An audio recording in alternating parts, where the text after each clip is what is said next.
C'est bon?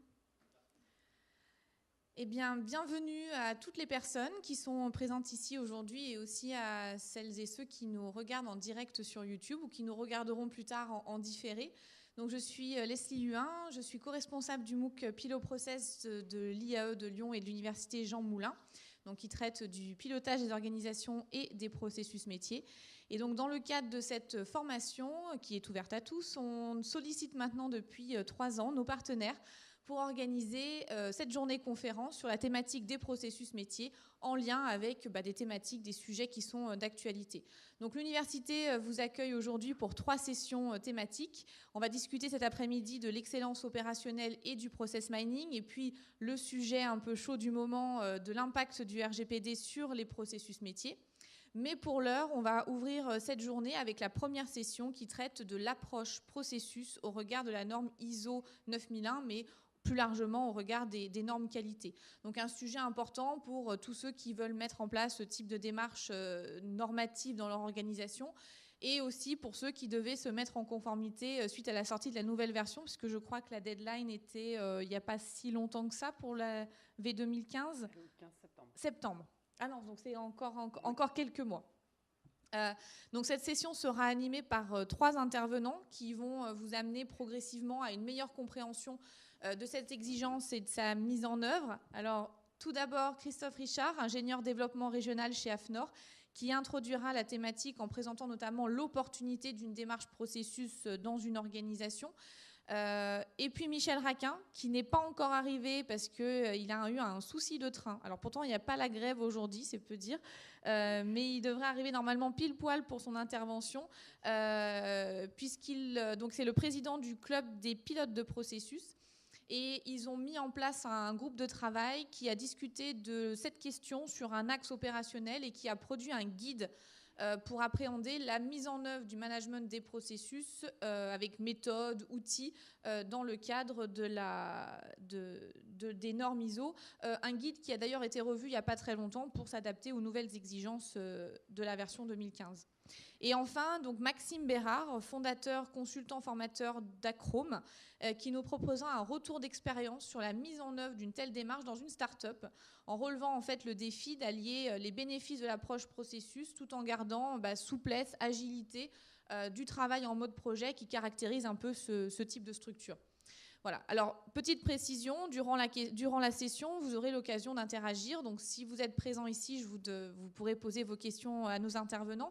Et puis, pour ceux qui nous regardent en direct, vous pouvez également interagir avec nous via Twitter avec le hashtag Piloprocess ou via le chat de la chaîne YouTube. Donc, si vous regardez ça à travers le réseau YouTube. Voilà, donc je vais maintenant laisser la parole à Christophe qui va introduire et démarrer cette journée même au-delà de cette session. Merci Leslie.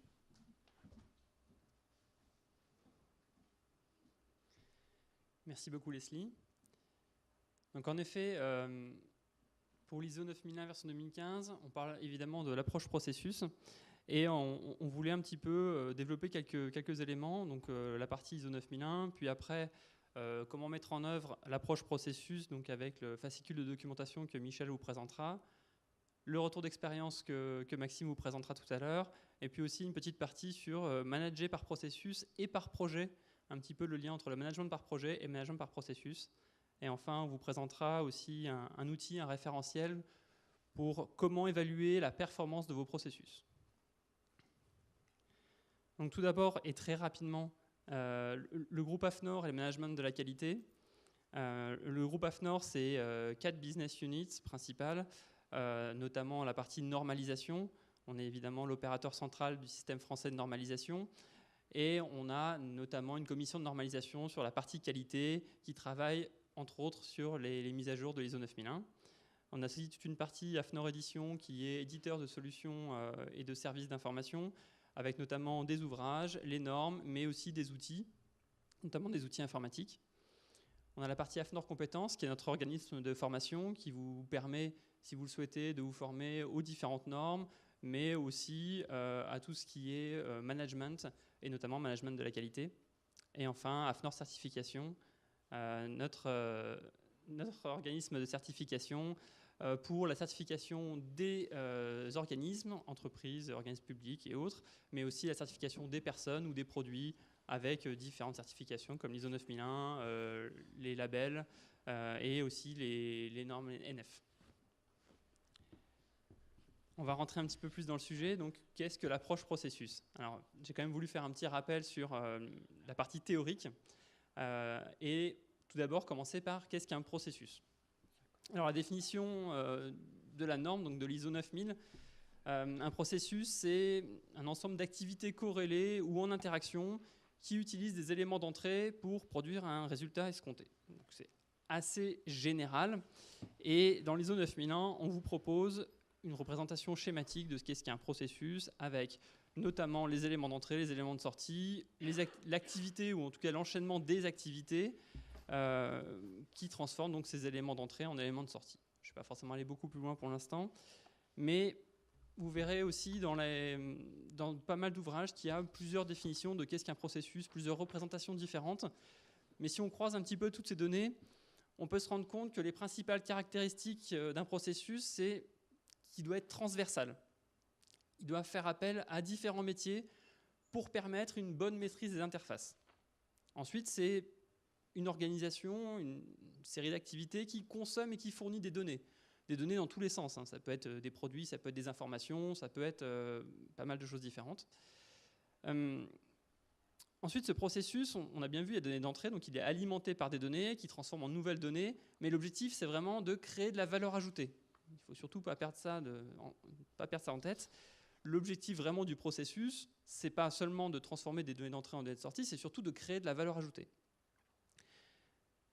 Et donc, on n'arrête pas de parler de données. Forcément, le fonctionnement du processus, sa performance, dépend pratiquement exclusivement de la maîtrise des données d'entrée et de sortie et des données d'entrée, évidemment.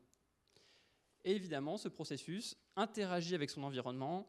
Il y a même certains ouvrages qui comparent le processus à un organisme vivant qui s'adapte à son milieu, qui s'adapte à ses acteurs, qui s'adapte au fonctionnement de l'entreprise. Ensuite, qu'est-ce que l'approche processus? Donc, dans l'ISO 9001, on vous explique que l'approche processus s'appuie sur une identification systématique et un management des processus et de leurs interactions, de manière à obtenir les résultats prévus conformément à la politique qualité et à l'orientation stratégique de l'organisme. Donc là, on voit bien que l'approche processus, c'est les processus et leurs interactions dans le cadre de la politique qualité et de l'orientation stratégique de l'entreprise. Et ce management des processus peut être réalisé en appliquant le cycle PDCA, donc la boucle d'amélioration continue, bien connue des qualiticiens. Et tout ceci, et c'est quand même ce qui est nouveau dans la version 2015, en intégrant une approche s'appuyant sur les risques, qui vise à tirer profit des opportunités aussi, et à prévenir et limiter les effets indésirables. Donc voilà, on a à peu près tout. On a l'approche processus, on a la partie politique et orientation stratégique de l'entreprise, on a le cycle d'amélioration continue avec le PDCA et l'approche risque. Et là, on me demande souvent quel est l'intérêt de cette approche processus? Pourquoi on ne ferait pas autrement? Alors là aussi, il y a quelques réponses, quelques débuts de réponses, en tout cas dans les normes ISO 9000 et 9001. On s'est rendu compte, lorsqu'on a travaillé pour créer les normes, que grâce à cette organisation, on arrive à avoir des résultats cohérents et plus prévisibles de manière plus efficace et plus efficiente. Et, ça c'est dans l'ISO 9001, l'approche processus permet d'optimiser le système et ses performances, de planifier ses processus et leurs interactions, la compréhension et la satisfaction en permanence des exigences, la prise en compte des processus en termes de valeur ajoutée, encore une fois, l'obtention d'une performance effective des processus et l'amélioration des processus sur la base d'une évaluation des données et des informations. C'est quand même assez théorique, on va repasser un petit peu tout à l'heure un peu plus à la pratique. Mais avant, je voulais faire un petit point sur l'approche processus et la boucle d'amélioration continue avec le PDCA. Puisque là aussi, dans la norme, on vous dit que le cycle PDCA permet à un organisme de s'assurer que ses processus sont dotés des ressources adéquates, gérés de manière appropriée, et que les opportunités d'amélioration sont déterminées et mises en œuvre. Ainsi, le cycle PDCA peut s'appliquer à tous les processus du système de management et au système de management qualité dans son ensemble. Voilà, j'ai un petit peu balayé un petit peu toute la partie théorique des différentes normes. Et je voulais quand même vous faire un petit résumé sur l'approche processus pour que ce soit quand même plus clair dans votre esprit. L'approche processus, donc, ce sont des activités qui sont transverses au niveau de l'entreprise et en interaction en elles-mêmes, qui utilisent et fournissent des données, de manière générale, pour créer de la valeur ajoutée, en lien avec les objectifs, que ce soit les objectifs de la politique qualité ou les objectifs stratégiques de l'entreprise, via une approche risque et opportunité, intégrée dans un cycle PDCA, pour créer de la performance. Voilà en quelques mots comment on pourrait résumer l'approche processus d'après les normes ISO 9000, 9001 et les autres normes qualité. Mais ensuite, il y a un deuxième volet, ce sont les exigences. Quelles exigences sont demandées au niveau des normes pour les processus? Alors l'exigence générale, c'est que l'organisme doit définir les processus nécessaires et leurs interactions en accord avec le fonctionnement de la norme. Donc là, on vous demande en gros de mettre en œuvre l'approche processus. Et puis après, dans l'ISO 9001 toujours, on vous explique différents éléments avec tout ce qu'on doit mettre dans les processus. Donc on doit définir les processus nécessaires pour le bon fonctionnement du système de management de la qualité, ça on l'a compris, et on doit définir les éléments d'entrée requis, les éléments de sortie souhaités, la séquence et les interactions des processus, on doit définir comment on assure le fonctionnement et la maîtrise efficace de ces processus, on doit déterminer les ressources nécessaires, on doit attribuer les responsabilités et autorités, on doit prendre en compte les risques et opportunités, on doit évaluer ces processus et mettre en œuvre les modifications, et on doit améliorer les processus. Donc voilà, tout ça, grosso modo, c'est décrire les processus avec l'ensemble des éléments nécessaires, comment fonctionne la boucle PDCA dans chaque processus, et on doit y intégrer une approche risque et opportunité dans l'optique d'une amélioration continue de ces processus. Donc on revient bien sur la définition première qu'on avait tout à l'heure de l'approche processus, qui est en fait reprise dans les exigences de la norme, un peu plus détaillée. Mais on a d'autres exigences qui ne sont pas forcément dans le paragraphe spécifique sur le système de management et ses processus, notamment une que j'ai mis en avant dans la partie leadership. Donc la direction doit démontrer son leadership et son engagement vis-à-vis du système de management de la qualité, et notamment en s'assurant que les exigences liées au système de management de la qualité sont intégrées au processus métier de l'organisme. C'est-à-dire que tous les éléments de la norme, toutes les exigences de la norme doivent être intégrées dans les processus. C'est là où l'approche processus est aussi nécessaire pour répondre à la norme, c'est que l'ensemble des éléments qui sont demandés dans la norme doivent être intégrés dans les processus, dans l'optique de faire partie d'une boucle d'amélioration continue, dans l'optique d'être intégrés à l'approche risque, et ainsi de suite. Il ne faut pas que ces éléments soient décorrélés de l'approche processus, il faut qu'ils soient intégrés à l'approche processus. Et là, j'ai mis quelques exemples, avec notamment toute la partie risque et opportunité qui doit être intégrée dans les processus. Les objectifs qualité et la planification des actions doivent être aussi intégrés dans les processus.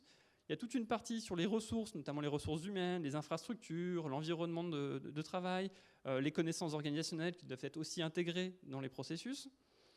Évidemment, il y a toute la partie planification et maîtrise opérationnelle, parce qu'on comprend bien que la partie opérationnelle du système de management de la qualité doit aussi être intégrée dans les processus. Il y a aussi un processus spécifique de conception et développement de produits et services, toute une partie sur la maîtrise des prestataires externes, la partie production, prestation de services, l'audit interne, la revue de direction. Donc vous voyez, dans tous ces éléments-là, on vous demande de les intégrer dans les processus. Donc on voit bien que les processus sont l'élément central de l'ensemble du système de management de la qualité.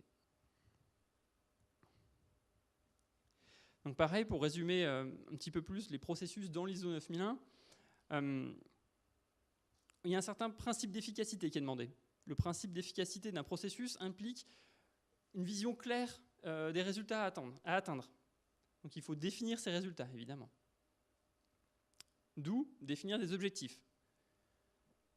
principal objectif au niveau du système de management de la qualité, la satisfaction des parties intéressées et notamment la satisfaction des clients internes ou externes.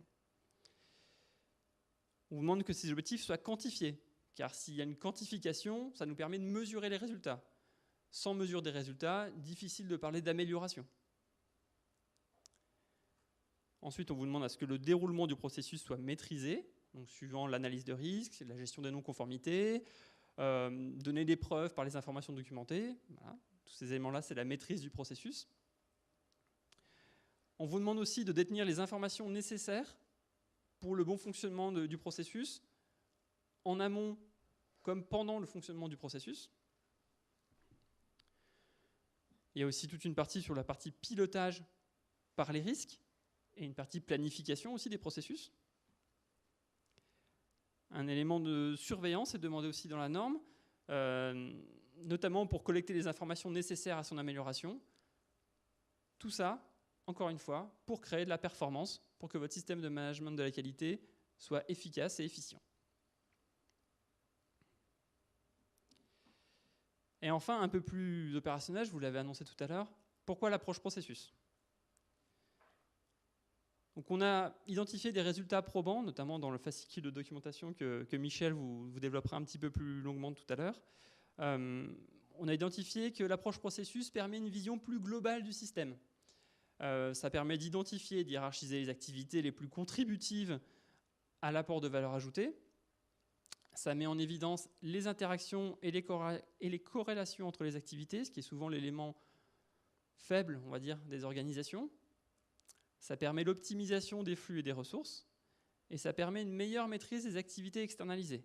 Donc tous ces éléments-là ont été identifiés par l'expérience sur le terrain, sur les entreprises qui ont mis en place ces approches processus, et on a identifié que c'est grâce à l'approche processus qu'on arrive à mieux gérer tout ceci. Il y a d'autres éléments aussi qui sont pas forcément identifiés à chaque fois, mais qui permettent notamment d'identifier une réduction des coûts. On estime à 20 à 30% sur le résultat ou sur le fonctionnement du processus, lorsqu'il y a une approche processus que lorsqu'on n'en a pas d'approche processus. On peut identifier aussi une augmentation de la productivité, une amélioration de la prise de responsabilité par le personnel, de sa motivation et de la communication, que ce soit interservice. Et cette approche processus apporte aussi un changement de culture qui, grâce à cette approche processus, à cette boucle d'amélioration continue, s'inscrit dans la durée, ce qui apporte une meilleure efficience à votre système de management de la qualité. Donc pour finir, ce changement de culture, changement d'approche, grosso modo, l'approche processus, on pourrait dire qu'il nous incite à passer d'un management par métier à un management systémique. Alors, il ne faut pas supprimer le fonctionnement hiérarchique d'une entreprise quand on parle d'une approche processus transversale, mais au contraire, superposer les deux organisations parce qu'elles ont toutes les deux leurs avantages. Et notamment, le management systémique, c'est se concentrer sur les interactions existantes au sein du système qui lui-même existe dans un environnement donné. Donc, grosso modo, on vous demande de faire un focus sur les interactions plutôt que sur l'analyse de chaque élément individuel. Car c'est sur les interactions que vous allez pouvoir travailler plus facilement et créer plus facilement la valeur ajoutée. Ensuite, le management systémique, c'est aussi adopter une logique d'optimisation globale. Parce que l'efficacité d'un système ne résulte pas, ou pas forcément de l'efficacité de chacun de ses composants, mais plutôt de l'interaction de ces composants. Donc, encore une fois, on travaille bien sur les interactions et pas uniquement sur chaque élément un par un. Le management systémique, c'est aussi décider en fonction des conséquences potentielles. Là, évidemment, on revient sur la partie évaluation des risques, qui devient l'élément central du processus de décision intégré dans le processus et dans le système de management. Et enfin, le management systémique, c'est aussi manager les hommes en recherchant la meilleure adéquation entre la satisfaction des besoins et la satisfaction du personnel. Donc voilà à quoi l'approche processus doit vous emmener une fois que vous avez réussi à travailler sur la définition de vos processus, sur la définition des interactions et sur l'optimisation de tout ceci. Moi, j'en ai fini sur la partie introductive, sur l'approche processus, mais si vous avez des questions, je suis à votre disposition.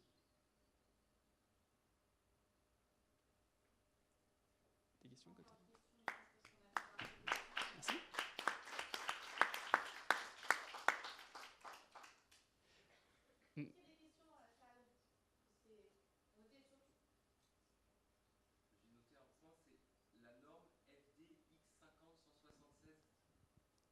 Alors, je répète parce que pour ceux qui sont en direct, donc effectivement, tu as évoqué la norme.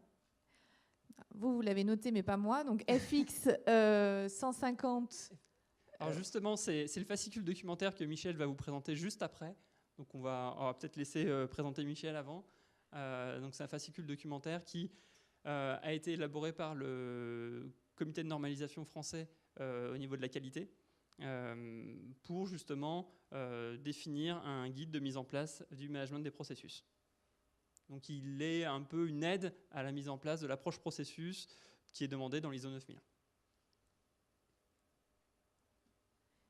Est-ce qu'il y a d'autres questions? Alors c'est vrai que les trois présentations sont extrêmement complémentaires, je dirais même progressives dans le traitement de la problématique. Je pense que les questions arriveront, à mon avis, après les trois présentations. Tout à fait. Eh bien, on va accueillir Michel qui nous a rejoint depuis. Donc Michel, président du club des pilotes de processus, qui va donc nous parler de ce fameux fascicule documentaire. Bien, bonjour à toutes et à tous. Désolé pour ce retard, mais le processus de la SNCF ne fonctionne pas toujours bien non plus, surtout dans cette période. Donc, ce qui fait que malheureusement, j'ai accumulé un tout petit peu de retard. Bien. Alors, je vais essayer de vous ébaucher très rapidement, puisqu'on pourrait y passer énormément de temps, sur ce qu'est ce fascicule documentaire. Il est clair que un guide ou un fascicule documentaire, c'est quoi d'abord? Je crois qu'il faut qu'on soit clair sur l'objectif. Autant la norme et la 9001 version 2015 dont on vient de parler est une norme, je dirais, obligatoire, donc qui s'impose, autant un guide, un fascicule documentaire est un complément aux normes qui a pour effet de donner un certain nombre de conseils et d'orientations qui vont permettre de manière très opérationnelle de pouvoir entrer concrètement en action pour mettre en place les normes considérées. Alors il faut savoir que de ce fait, le fascicule documentaire n'est pas une obligation, mais comprenez-le comme un outil, comme un guide, comme finalement un moyen de vous aider dans cette approche. Et comme on le voit, il permet notamment de bien comprendre de manière opérationnelle ce que la norme 9001 version 2015 nous apporte. Alors, avec cette nouvelle norme, ce fascicule, bien évidemment, existait depuis un certain moment, puisque la toute première version remonte à l'an 2000, lorsqu'on a mis en place les normes... Comment? Plus près, là, comme ça? Voilà, excusez-moi. Oui, je disais donc que ce fascicule documentaire a été créé une première fois en 2000. Il avait été modifié en 2005 et avec la norme 2015, il a fait l'objet, on va le voir, d'une réflexion relativement profonde avec un groupe de travail que j'ai piloté qui comprenait une quinzaine de personnes de tout horizon, ce qui a permis d'ailleurs de pouvoir confronter ensemble les positions de chacun sur ce qu'est la notion de processus, puisqu'on l'a vu déjà un petit peu dans les différentes informations que nous donnait Christophe. On n'est pas sur une matière figée, mais on est sur une matière où, je dirais, chacun peut l'utiliser, non pas à son gré, mais en tout cas par rapport à son propre contexte. Voilà, donc l'objectif de ce fascicule et donc les raisons de son évolution, c'est d'abord répondre donc aux besoins des utilisateurs. Comme je vous l'ai dit, ce fascicule documentaire se doit d'être expressément opérationnel. Donc l'idée par ce fascicule, c'est de comprendre ce qu'est une approche processus, même si Christophe en a déjà parlé en termes de définition. Appréhender sa mise en œuvre, c'est sur ces points-là que je citerai le plus longuement, c'est-à-dire comment opérationnellement vous pouvez faire, et donc s'approprier un certain nombre de méthodes, un certain nombre d'outils, et notamment pour ceux qui l'ont lu ou qui le liront, on a un certain nombre d'annexes qui sont des outils pratico-pratiques que personnellement je vous recommande. Donc l'idée a été donc de mettre en harmonie ce fascicule avec les évolutions de cette nouvelle norme. Alors, au niveau du groupe de travail, on a surtout cherché à remplir un certain nombre d'objectifs que vous avez là devant les yeux. Premièrement, ce qu'on s'est aperçu que le chapitre des termes et définitions était relativement réduit. Bon, qu'est-ce que c'est qu'un processus? Qu'est-ce que c'est qu'une activité? Qu'est-ce que c'est qu'un pilotage par les processus? Qu'est-ce que c'est qu'un client? Et j'en passe. On voit bien que si on n'a pas un certain nombre de références en matière, je dirais, de définition des mots, on peut vraisemblablement avoir des représentations complètement différentes derrière le même mot. On voit par exemple, si je prends simplement le mot processus, on a eu une définition, qui est la définition d'ailleurs AFNOR, ISO, qui a été indiquée dans ce guide. Mais moi personnellement, en tant que responsable du club des pilotes de processus, j'ai une définition, par exemple, du processus qui est un petit peu plus, je dirais, commerciale. Et je dirais qu'un processus, c'est l'ensemble des contributions que les acteurs de l'entreprise, au sens étendu du terme, assurent pour assurer la promesse faite au client. Donc on voit bien qu'on a exactement les mêmes objectifs, mais on peut présenter la définition de manière différente.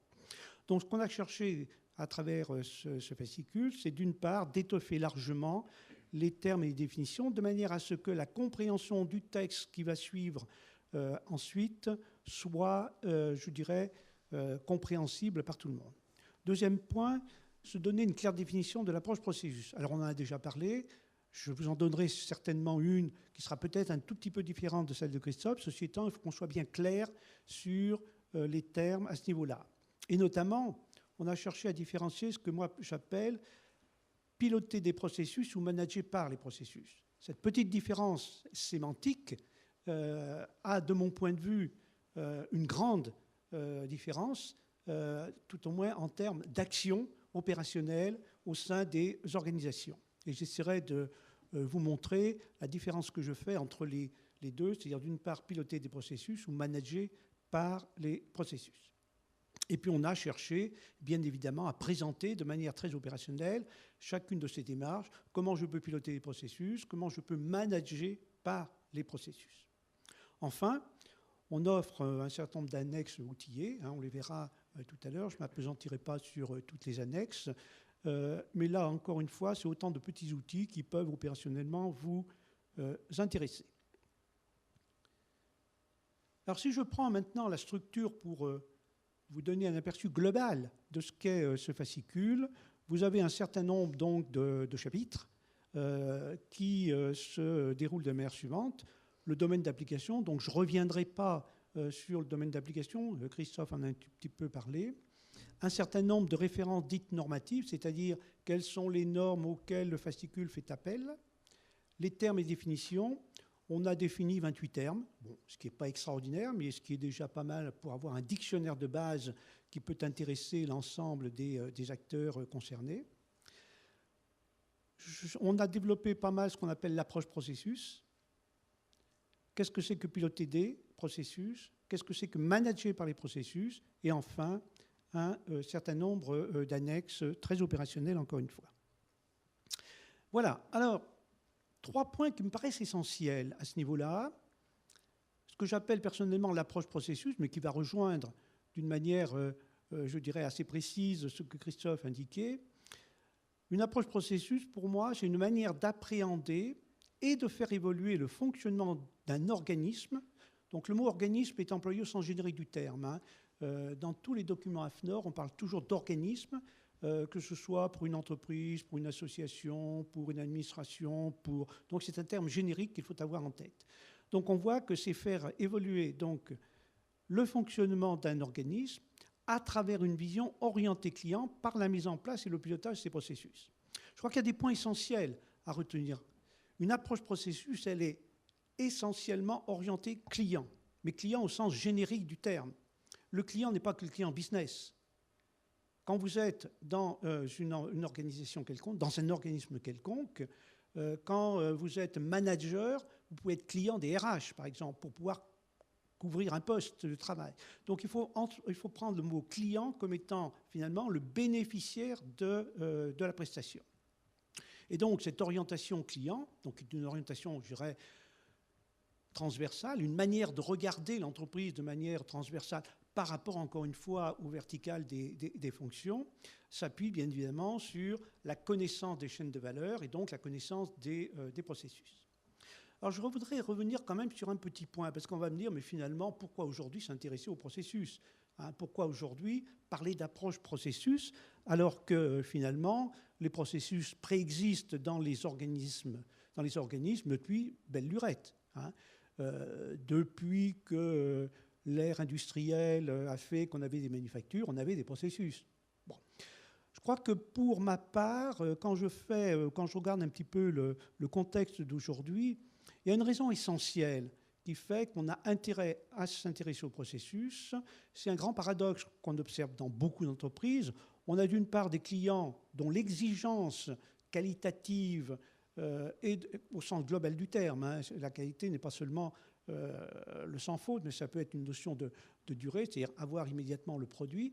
Donc, on voit bien qu'il y a une exigence client aujourd'hui qui est éminemment importante à satisfaire. Et ce qu'on peut dire, c'est que l'organisation par fonction, donc qui remonte pour ceux qui ont fait un peu d'histoire des organisations, notamment pour la France à Fayol et dans le monde entier par Taylor, par des organisations, je dirais, par fonction, on voit bien que l'organisation par fonction a plutôt pour effet de ralentir l'exécution des actions entre la demande du client et son exécution. Non seulement elle ralentit parce qu'elle passe par des strates différentes, mais de plus, on n'a pas quelqu'un qui est en responsabilité de cette transversalité. Et donc, finalement, l'intérêt de piloter, de s'intéresser à ces processus à travers une approche processus, c'est de focaliser sur le client et de voir comment on va pouvoir avoir une manière de gérer cette transversalité. Alors, je dirais, à partir de ce premier paradoxe, hein, d'une part des exigences clients, d'autre part des organisations qui sont très inadaptées aujourd'hui pour pouvoir satisfaire les clients. Il y a d'autres raisons aussi qui militent, hein. Par exemple, le fait que les moyens financiers sont comptés dans l'entreprise et savoir positionner les bons projets sur les bons processus me paraît être éminemment important. Et quand j'entends parfois des comparaisons qu'on essaye de faire entre l'approche processus et l'approche Lean, moi je dis qu'on se trompe de combat. L'approche Lean, c'est optimiser un processus, et si je ne connais pas au départ mon processus, je ne vois pas comment je peux mener un projet de Lean sur le bon processus. Donc le Lean est complémentaire à l'approche processus et non pas, je dirais, en comparaison négative. Donc on a, je dirais, comme raison complémentaire, donc mettre de l'argent sur les bons projets, mais aussi donner du sens aux collaborateurs, c'est-à-dire faire en sorte que chacun se situe dans son travail comme étant une des parties prenantes par rapport au client final, et donc une certaine connaissance de l'amont et de l'aval, de manière à ce que la prestation qu'il va t'offrir soit une prestation, entre guillemets, qui demeure une plus-value pour le client final. Et par ce biais-là, vous voyez qu'un processus n'a d'intérêt que si chaque activité faite par les différents contributeurs apporte une plus-value pour le client final. Et je crois que cette notion de plus-value me paraît essentielle. Bon, je ne vais pas aller trop loin, je dirais, sur les raisons. Simplement, l'approche processus, pour moi, est singulier, c'est-à-dire que tout organisme peut se lancer dans une approche processus. Simplement, la démarche que chaque entreprise va mettre en œuvre, c'est-à-dire les ingrédients qu'elle va mixer pour pouvoir mettre en place l'approche processus, est complètement différente d'une entreprise à une autre, parce que le contexte d'une entreprise A est différent du contexte B, ses moyens sont différents, sa culture peut être différente, et donc j'oppose approche qui est, de manière très générique, la manière de manager les entreprises en s'appuyant sur les processus, à la démarche processus, qui est une approche, je dirais, totalement, j'allais dire, unique pour chaque entreprise. Et je ne mettrai pas en place une démarche processus ou une approche processus de la même manière dans l'entreprise A, l'entreprise B et l'entreprise C. Donc, quand je parlerai d'approche, c'est générique. Quand je parlerai de démarche, c'est spécifique à chaque entreprise. Alors là, on a beaucoup travaillé sur la notion de piloter des processus et manager par. Bon. Piloter les processus, moi j'aime beaucoup le mot pilote ou pilotage. Pourquoi ? Parce que étymologiquement, le mot pilote ou piloter est fort intéressant. Pour ceux qui regardent un petit peu l'étymologie des mots, on s'aperçoit que piloter, c'est un mot qui est très ancien et qui est employé notamment dans la marine.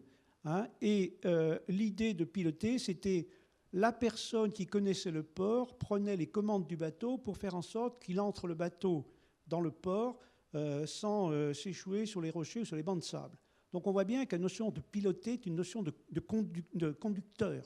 Hein, de celui qui va aider à faire. Et j'y reviendrai tout à l'heure parce que cette notion me semble essentielle par rapport à la notion qu'on verra de pilote de processus. Alors que manager est une approche un petit peu différente. To manage en anglais, sauf parce que je me trompe, c'est vraiment, je dirais, conduire l'entreprise. Hein, et c'est donc un niveau, je dirais, plus stratégique, alors que piloter est un niveau très opérationnel. Donc le pilotage des processus ressort plutôt d'une démarche que je qualifierais d'organisationnelle. Hein, c'est-à-dire qu'on va, pour chacun des processus concernés, regarder comment il se comporte, voir quels en sont ses défauts, trouver des solutions d'amélioration, les mettre en œuvre. On est plus, je dirais, sur une approche très opérationnelle. Alors que manager le management des processus, c'est avant tout une décision stratégique de la direction de l'organisme, hein, qui consiste à remettre clairement le client au centre des préoccupations, en confiant notamment à des acteurs que j'appelle compétents, et la notion de pilote de processus vient à ce moment-là jaillir. Donc on donne à ce responsable, qui est le pilote de processus, cette responsabilité transversale, de manière à ce que ce pilote, lui, pilote les processus dont on a la responsabilité. Donc j'oppose d'un côté une approche, je dirais, très organisationnelle, piloter les processus, hein, qui est une manière, encore une fois, on va le voir, de les connaître pour agir, d'un management par les processus, qui est une vraie décision managériale, qui va occasionner d'ailleurs au sein de l'entreprise des modifications relativement importantes, dont je vais parler dans quelques instants. Voilà, donc je reviens de manière un petit peu plus détaillée hein, sur ces deux approches. Piloter des processus, eh bien, c'est une démarche, comme je vous dis, organisationnelle, qui consiste d'une part à analyser les processus. Alors, bien évidemment, avant de les analyser, faut-il encore que je les modélise. Et j'emploie volontairement le mot modéliser parce que le mot modéliser a un sens très fort. Un modèle, on parlait tout à l'heure du systémique, en systémique, un modèle, c'est essayer de refléter la réalité. Je dis bien essayer. Parce que la modélisation d'un processus n'est jamais vraiment en totalité la vraie vie. Il demeure quand même que la modélisation d'un processus doit se faire en s'appuyant sur les sachants. On ne modélise pas un processus en essayant de refléter ce que devrait être la réalité, mais en essayant de refléter le plus fidèlement possible ce qu'est la réalité.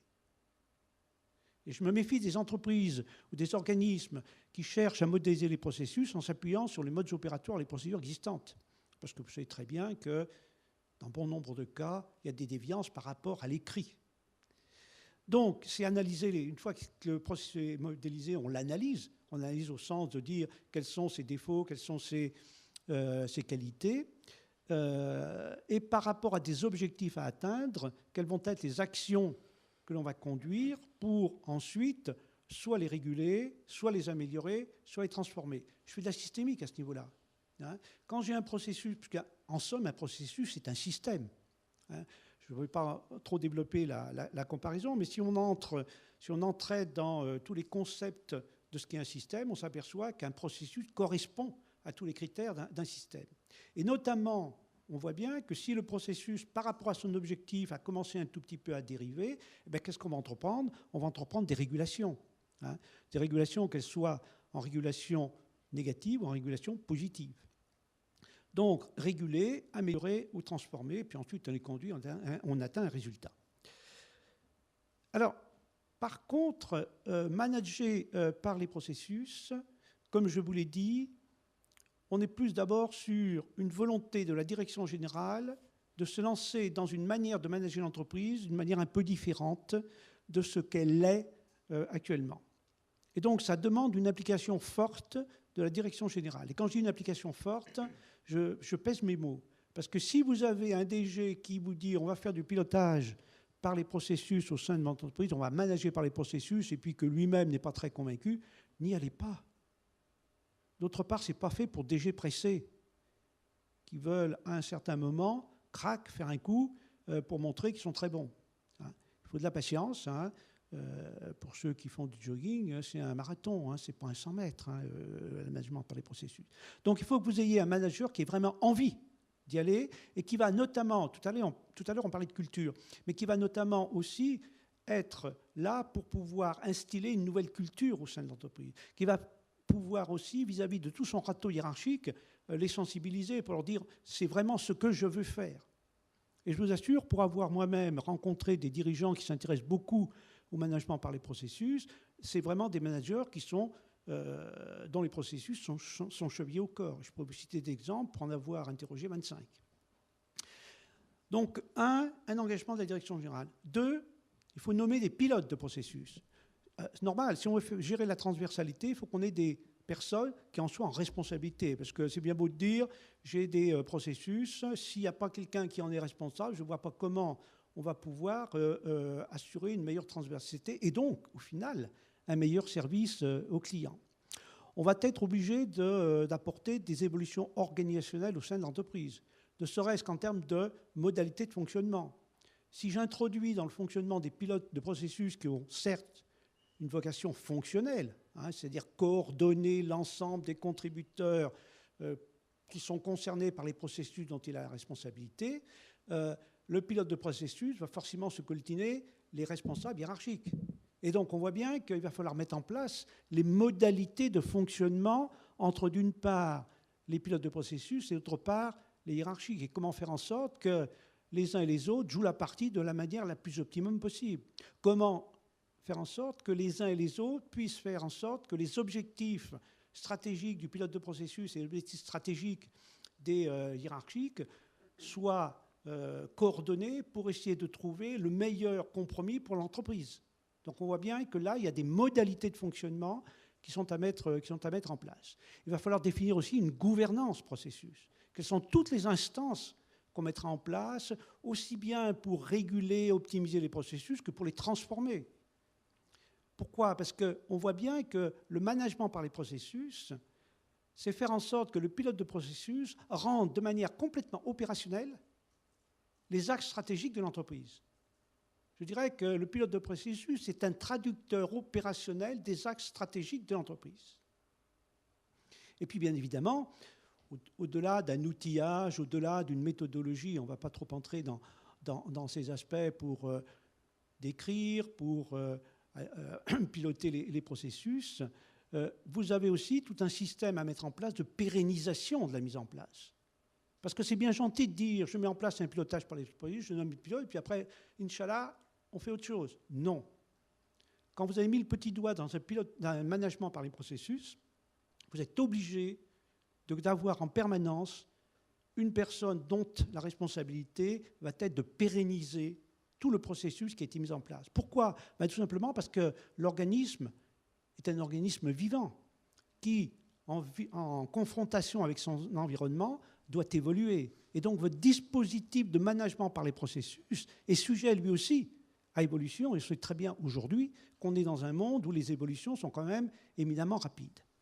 Et puis derrière, il faut avoir aussi tout un suivi pour monter en maturité, puisque, encore une fois, sur des échelles de valeur, je peux commencer à un stade relativement, je dirais, peu performant, pour essayer progressivement d'aller vers l'excellence. Et donc, dans un management par les processus, je pourrais dire que la direction générale donne le là, et les pilotes de processus qui ont été notés vont ensuite entreprendre des actions de pilotage des processus dont ils ont la responsabilité. Donc on voit bien qu'on est finalement dans deux choses relativement identiques, simplement managé par les processus, j'entre vraiment dans une vraie modification du management de l'entreprise. Et là, j'aurais tendance à dire que vous avez beaucoup d'entreprises, d'organismes aujourd'hui qui s'intéressent à leur processus en termes de pilotage de leur processus. Vous n'avez quand même pas trop d'entreprises ou d'organismes qui font un vrai management par les processus. Il y en a, hein, je peux vous dire. Et je pense qu'il y en a beaucoup plus à l'étranger qu'en France, hein, puisque à travers mon association, moi j'ai beaucoup de contacts au plan européen ou même au plan international. Et je vous assure qu'en France, on est un petit peu, de mon point de vue, en retard, hein, par rapport à des pays comme l'Allemagne, par rapport à des pays comme la Suisse, voire les États-Unis notamment. Donc voilà un petit peu, je dirais, la différence entre piloter des processus, manager par les processus. Alors vous allez me dire, tout ça c'est un beau discours. Hein. Opérationnel, comment je fais, hein? Bon, alors voilà. Alors je ne sais pas si c'est très lisible, hein, parce que là ce sont les visuels du fascicule. Donc si je suis en piloter les processus, on vous a fait dans ce petit fascicule des planches, hein, avec d'une part les actions. Au centre, vous voyez, je dirais, les actions dans les carrés blancs. Et puis, vous avez donc sur votre gauche quels sont les acteurs qui en sont en responsabilité, qui doivent faire. Et puis, à droite, c'est la nature d'action que l'on doit faire. Donc, quand je suis sur piloter les processus, eh bien, il faut lancer, bien évidemment, une action. Et on voit bien que prendre la décision de piloter un ou plusieurs processus, ça peut très bien être pris, certes, peut-être par direction générale, mais ça peut être pris aussi au niveau d'une entité. Je peux très bien me dire, au niveau des RH, j'ai envie de piloter les processus RH. D'accord? Donc, on est bien là sur une approche, encore une fois, opérationnelle, organisationnelle. Donc, on va forcément désigner, là aussi, une personne en charge du pilotage de ces processus. Ce n'est pas forcément un pilote. Je peux très bien affecter, à un instant donné, à une personne le rôle de piloter un ou deux processus, quitte même d'ailleurs à ce que cette personne, ultérieurement, finalement, une fois les actions conduites, je dirais, passe à autre chose. J'y reviendrai d'ailleurs tout à l'heure, parce que c'est un point essentiel entre piloter des processus ou manager par les processus. Parce que piloter des processus, je peux très bien, au bout d'un moment, une fois que j'ai fait les actions d'amélioration, de transformation, passer à autre chose. Manager par les processus, j'ai un pilote dont la responsabilité est de surveiller de manière récurrente les processus dont il a la responsabilité. Et donc, vous voyez que si toute l'entreprise est en management par les processus, ça veut dire que tout son fonctionnement est sous surveillance permanente. Et ça, c'est important, parce que dès qu'un processus va commencer à dériver, ben, je peux réguler tout de suite. Et vous connaissez tous ce qu'est l'entropie. Hein? C'est aller vers le désordre. Et par nature, un processus va vers l'entropie. Et donc, si je n'ai pas une surveillance permanente des processus, au bout d'un moment, un processus que j'aurais optimisé 1 an après, 6 mois après, 2 ans après, j'en sais rien, mais il sera revenu peut-être dans une situation tellement dégradée qu'il faudra que je revienne. Alors souvent, j'aime bien blaguer, moi aussi, souvent je dis, ça c'est pour les qualiticiens. Qualiticiens, je m'excuse un petit peu peut-être de ce que je vais dire, mais c'est pour marquer le coup. On pourrait dire j'améliore quelque chose, hein, et tout l'intérêt après, je passe à autre chose. Pourquoi? Parce que 2 ans après, je peux revenir réaméliorer la même chose. Donc vous voyez que ce n'est pas très gentil pour les personnes qui font ce genre de choses, mais c'est ici pour vous montrer la différence essentielle qu'il peut y avoir entre piloter et manager. Donc, on voit bien, désigner une personne, et puis derrière, je vais quand même définir ce que sont le ou les processus. Donc, c'est la personne qui aura la responsabilité, et définir chaque processus et le décrire, hein, ou le modéliser, hein, dont j'ai parlé. C'est déterminer les objectifs du processus, parce qu'encore une fois, je peux l'améliorer, l'optimiser que par rapport à un objectif que ce processus a à remplir. Je dis toujours, un processus n'a d'intérêt que s'il a une finalité. Posez-vous toujours la question, quelle est la finalité du processus? S'il n'y a pas de finalité, il n'y a pas de processus. Ou alors, ce que vous avez défini comme un processus n'en est pas un. D'accord? Identifier les données de pilotage, donc ça c'est, je dirais, la partie définition de processus. Après, je vais mettre en place les moyens de le surveiller, de l'analyser, de décider, hein, et je vais décider de manière alternative entre soit l'améliorer, et donc apporter des petites régulations oui, ou des petites améliorations, ou le transformer. Hein, le transformer, en termes très savants, on appelle ça du reengineering, hein, appelez ça plutôt de la transformation, je trouve que c'est plus français. Donc on voit bien qu'on est dans je dirais, l'action à ce niveau-là. Et puis derrière, on peut, je dirais, éventuellement le suivre à travers des revues de processus. Je vais être un petit peu plus détaillé sur manager par. Donc on voit bien qu'au départ, on a le lancement de la démarche. Donc le lancement de la démarche, c'est définir l'ambition de la démarche. C'est-à-dire pourquoi, moi, direction générale, je me lance dans un pilotage par les processus. C'est-à-dire qu'encore une fois, si la direction générale n'a pas chevillé à l'estomac la volonté de faire du pilotage par les processus, on va rater. Il va falloir réaliser un état des lieux et recenser tous les processus. Alors, encore une fois, vous allez me dire, mais lister tous les processus d'une entreprise, ça prend énormément de temps. Est-ce que ça vaut le coup de le faire? Vous pouvez travailler sous un sous-ensemble. Ceci étant, par expérience, moi, je suis intimement persuadé, pour l'avoir fait, qu'en 2 ou 3 mois maximum, je suis capable d'aller vous identifier tous les processus de votre entreprise, et peut-être plus rapidement. Je sais avoir, il y a 2 ans ou 3 ans, réorganisé une petite banque. On a identifié tous les processus en 6 semaines. Qu'est-ce que ça veut dire, identifier les processus? Ça veut dire lister les processus au sens de faire le sommaire d'un livre. En fait, ça veut dire simplement décrire votre fonctionnement à travers, je dirais, ces grandes chaînes de valeur et à travers les différents éléments qui comportent ces différentes chaînes de valeur. Donc ça vous permet finalement d'avoir une vision macroscopique de ce qu'est finalement le fonctionnement de votre entreprise. Et encore une fois, je conseille fortement de faire ce travail de liste des processus avant même forcément de s'engager dans la modélisation des processus. Pourquoi? Parce que vous partez d'une base, vous partez d'une arborescence qui va être suffisamment claire et ça vous évitera de la modifier de manière trop forte au fur et à mesure que vous avancerez. C'est pour ça que, par conviction, je crois qu'on a intérêt d'abord, même si on le fait sur un secteur, à lister les processus avant même d'aller un peu plus loin. Bon, une fois que vous les avez listés, vous pouvez éventuellement vous dire, à travers ceci, j'ai envie plutôt de commencer sur tel et tel processus clé, parce que je sais qu'ils seront plus porteurs d'amélioration pour l'entreprise. Et après, j'entre finalement dans...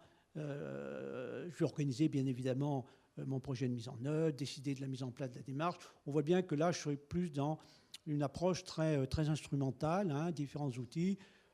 Quelle est la méthode de modélisation de mes processus? Est-ce que je prends un outil du marché pour pouvoir, entre guillemets, les cartographier et les gérer? Je crois que l'après-midi, vous avez Signavio notamment qui doit intervenir.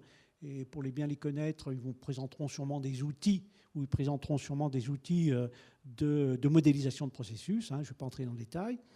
Et après, bien évidemment, on va décrire le système processus, c'est-à-dire la méthode de construction des processus notamment. J'ai une phase aussi d'adaptation de l'organisation. Je vous parlais de gouvernance tout à l'heure. Je vous parlais de définition des modalités de fonctionnement sur comment je vais gérer finalement sur mon damier la relation des pilotes de processus avec les hiérarchiques. Donc tout ça nécessite quelle responsabilité je donne aux pilotes dans la conduite des projets. Est-ce que je donne aussi aux pilotes de processus des moyens financiers pour pouvoir conduire eux-mêmes ou faire conduire eux-mêmes un certain nombre d'actions? On voit bien qu'il y a toute une gouvernance qui doit être mise en place. Et puis après, j'entre bien évidemment, comme on l'a vu dans piloter des processus, sur toute l'approche du pilotage. Et moi, j'ai tendance à dire qu'en matière d'action, j'aime bien différencier ce que j'appelle la revue de processus, qui est une approche très opérationnelle, c'est-à-dire avec des sachants opérationnels. Je vais regarder de temps à autre mes processus pour savoir quelles sont les petites améliorations, les petites régulations que je peux apporter de manière à ce que le processus assure de manière stable et permanente la promesse pour laquelle j'ai créé ce processus.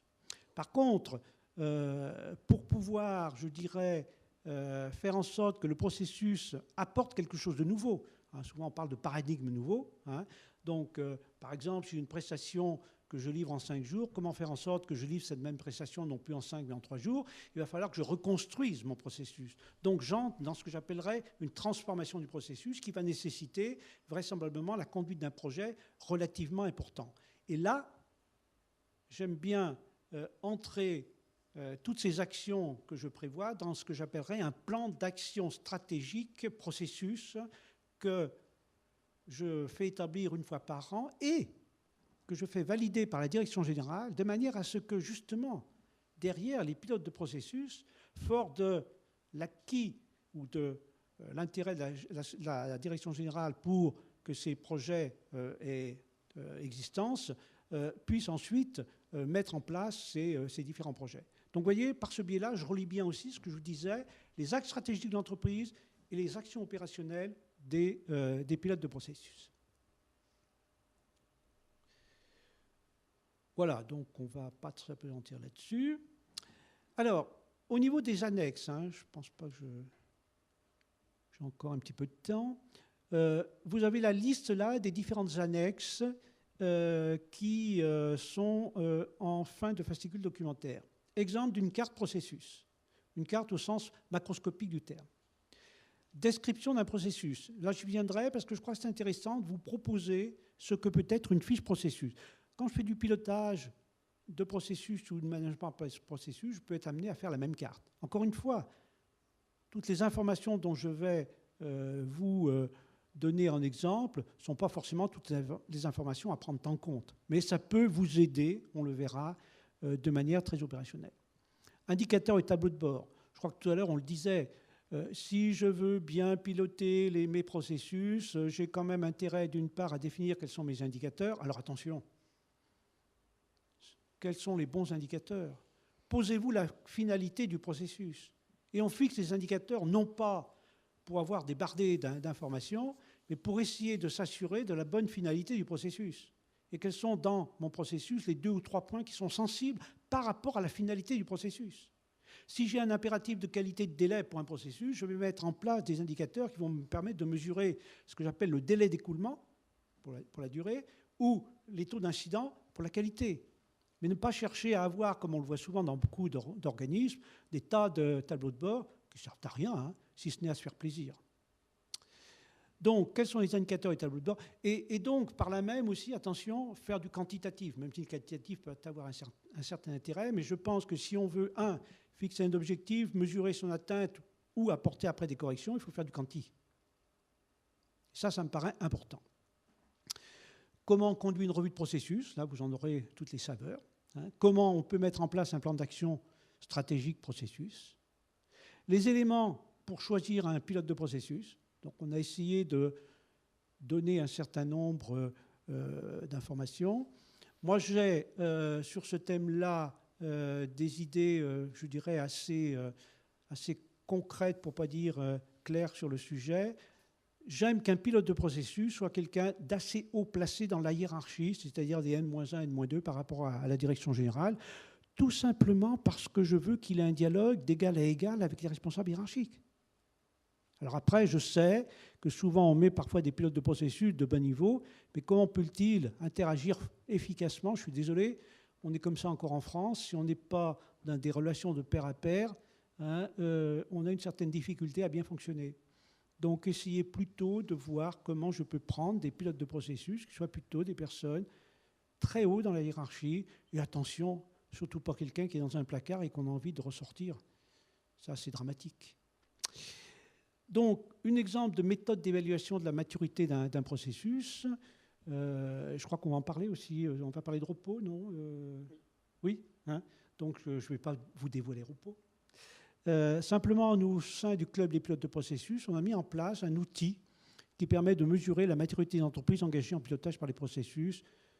Si ultérieurement certaines personnes sont intéressées, je serai prêt à dialoguer avec elles.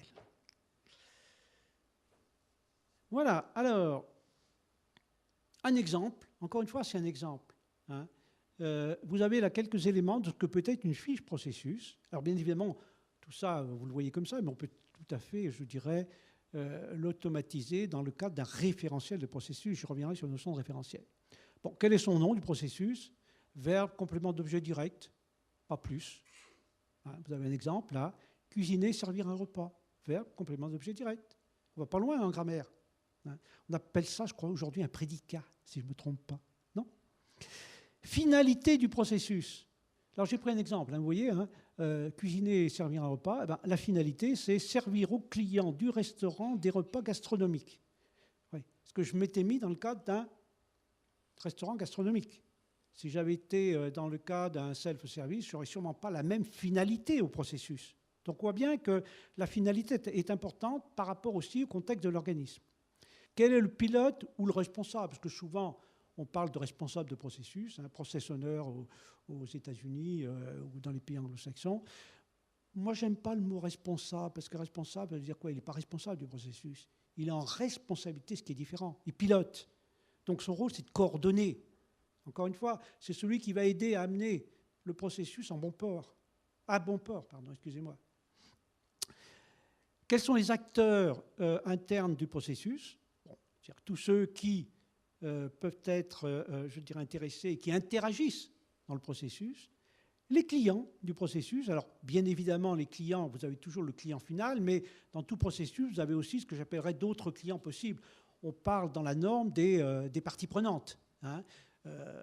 L'organisme, le restaurant est forcément partie prenante dans un processus de restauration. Pourquoi? Parce que s'il vend des repas à des prix inférieurs au coût de revient, vraisemblablement, il ne durera pas très longtemps. Quels sont les éléments d'entrée du processus et ces éléments de sortie? Là, ça permet effectivement de connaître les inputs et finalement ce qu'on va produire au final pour le client. Les exigences clients, je crois qu'on est très ciblé par rapport aux éléments de la norme. Des exigences réglementaires et légales. Peut-être amené aujourd'hui de plus en plus d'ailleurs à respecter un certain nombre de contraintes. Les exigences aussi qui peuvent être internes à l'entreprise, à l'organisme. Donc on voit qu'on a un certain nombre de choses à ce niveau-là. La modélisation, donc là vous avez un exemple de modélisation. Bon, c'est fait avec un outil du marché. Donc on voit apparaître à travers ça l'enchaînement des activités avec ce qu'on appelle les différents acteurs qui exécutent ces différentes activités. Vous voyez quand même en vert le client avec l'input d'entrée et vous voyez au final quelles sont les différentes sorties qu'on peut avoir pour le client. Les interactions avec d'autres processus, ça me paraît essentiel, puisqu'un processus, il n'est pas, je dirais, dans le fonctionnement d'entreprise totalement indépendant. Et d'ailleurs, c'est très intéressant quand on veut regarder l'ensemble de ces entreprises, de faire un tableau des interactions des entreprises par rapport aux autres. Vous mettez tous vos processus en ordonnée et j'ai perdu le nom. Comment? En abscisse, voilà, c'est ça. Et puis, posez-vous la question, ce processus A sur le B, il interfère de quelle manière? Niveau 1, niveau 2, niveau 3. Vous pouvez vous amuser comme cela, mesurer finalement l'interdépendance les uns par rapport aux autres et mesurer les liens les plus forts des processus les uns par rapport aux autres. Pourquoi?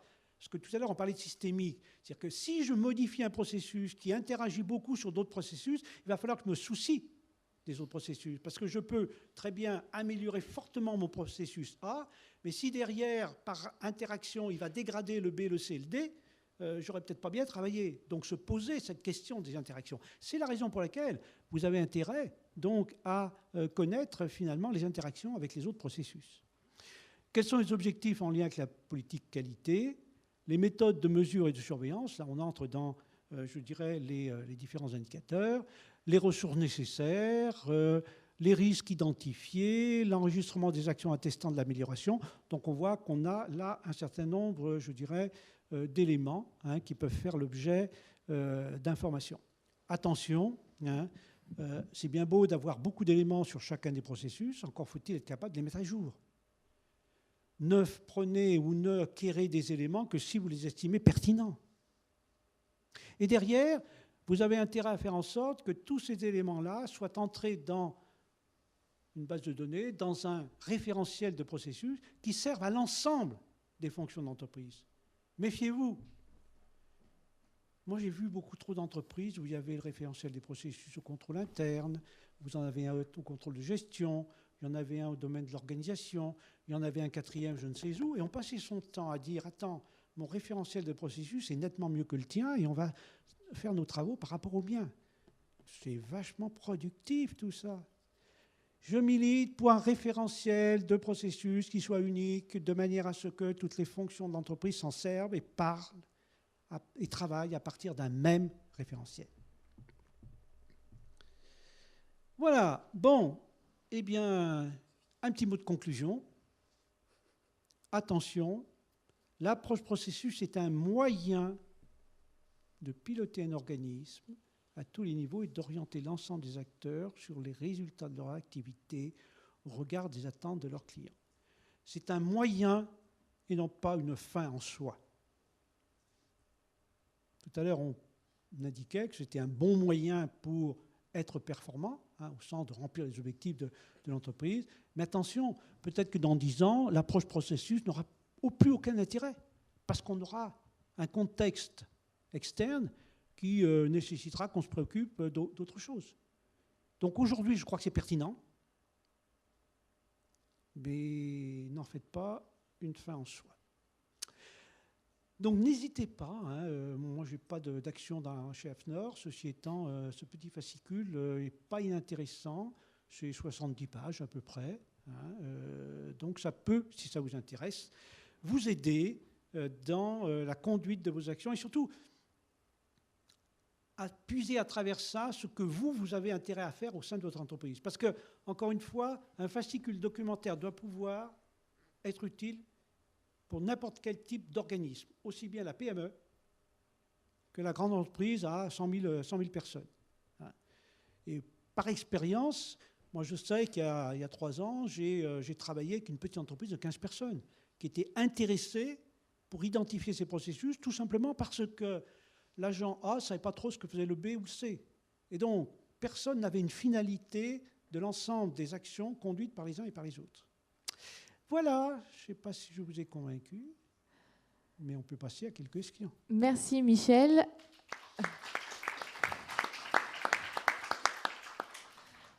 Alors, on a le temps pour une question s'il y en a, sinon on va continuer avec la présentation de Maxime. Est-ce qu'il y en aurait une dans la salle? On peut attendre après pour voir. Alors.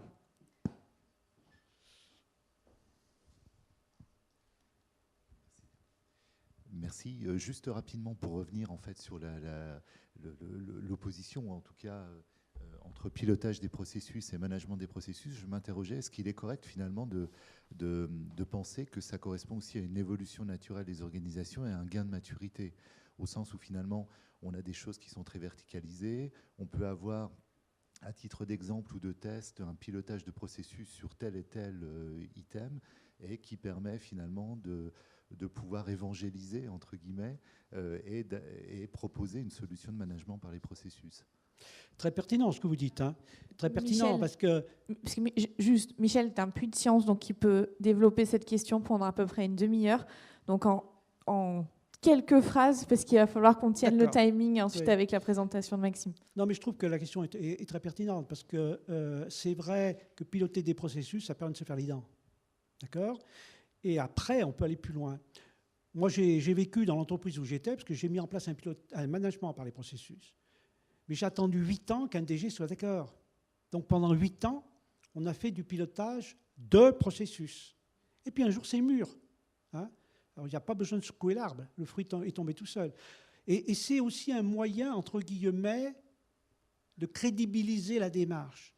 Parce que si vous allez vers un DG, on peut y aller en disant, écoutez, on va manager par les processus dans votre entreprise. Si vous venez avec des beaux discours, vous n'y arriverez pas. Par contre, si vous venez avec des choses éminemment concrètes, d'accord, en disant, voilà, depuis un moment, on fait du pilotage de processus. Sur un domaine X, voilà ce qu'on a été capable d'améliorer, et on peut aller beaucoup plus loin. Moi, souvent, je dis, cherchez la danseuse d'un président, au sens de qu'est-ce qui le gratte, ce sur quoi on peut l'attaquer. D'accord ? S'il est en réduction de coûts, montrez-lui qu'en améliorant ce processus-là, vous avez largement réduit les coûts. Et donc, après, vous pouvez l'entraîner. S'il est en gestion des risques, montrez-lui que vous pouvez maximiser la maîtrise de vos risques, et ainsi de suite. Vous voyez ? Donc, je suis tout à fait d'accord. Le pilotage des processus peut très bien être l'antichambre d'un management par les processus. Je cède ma place. C'est parfait. Merci beaucoup, Michel. Et on va terminer par notre dernière présentation avec un retour d'expérience un peu en mode start-up. Alors, bonjour à tous, merci d'être là pour la suite de cette conférence. Merci à Michel et à Christophe qui ont introduit ce retour d'expérience dont on va parler maintenant, donc entre souplesse de la start-up et la rigidité prétendue de notre approche processus. Pour faire cela, on va passer tout d'abord sur la mise en contexte. Il faut que je vous présente la start-up avant qu'on puisse en tirer des conclusions. On regardera ensuite les bonnes pratiques transposables et on s'attardera sur comment est-ce qu'on couple un management par processus et par projet. Donc tout d'abord, Achrome, c'est une start-up qui a été créée en 2017 par 2 personnes, dont moi-même, et on accompagne les PME et ETI à s'améliorer en gestion de projet, en gestion de portefeuille projet et en qualité et performance.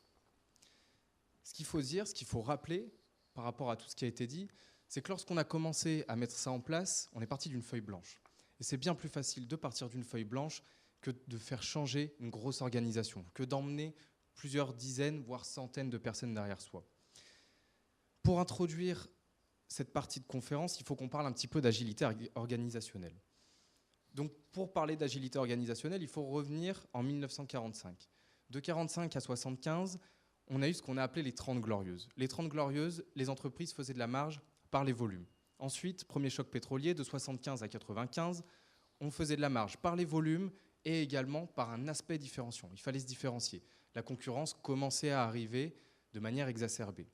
Depuis 1995, les N capricieuses, ces N capricieuses-là, la concurrence est exacerbée, le monde s'est digitalisé, l'information va très vite, la concurrence est devenue internationale.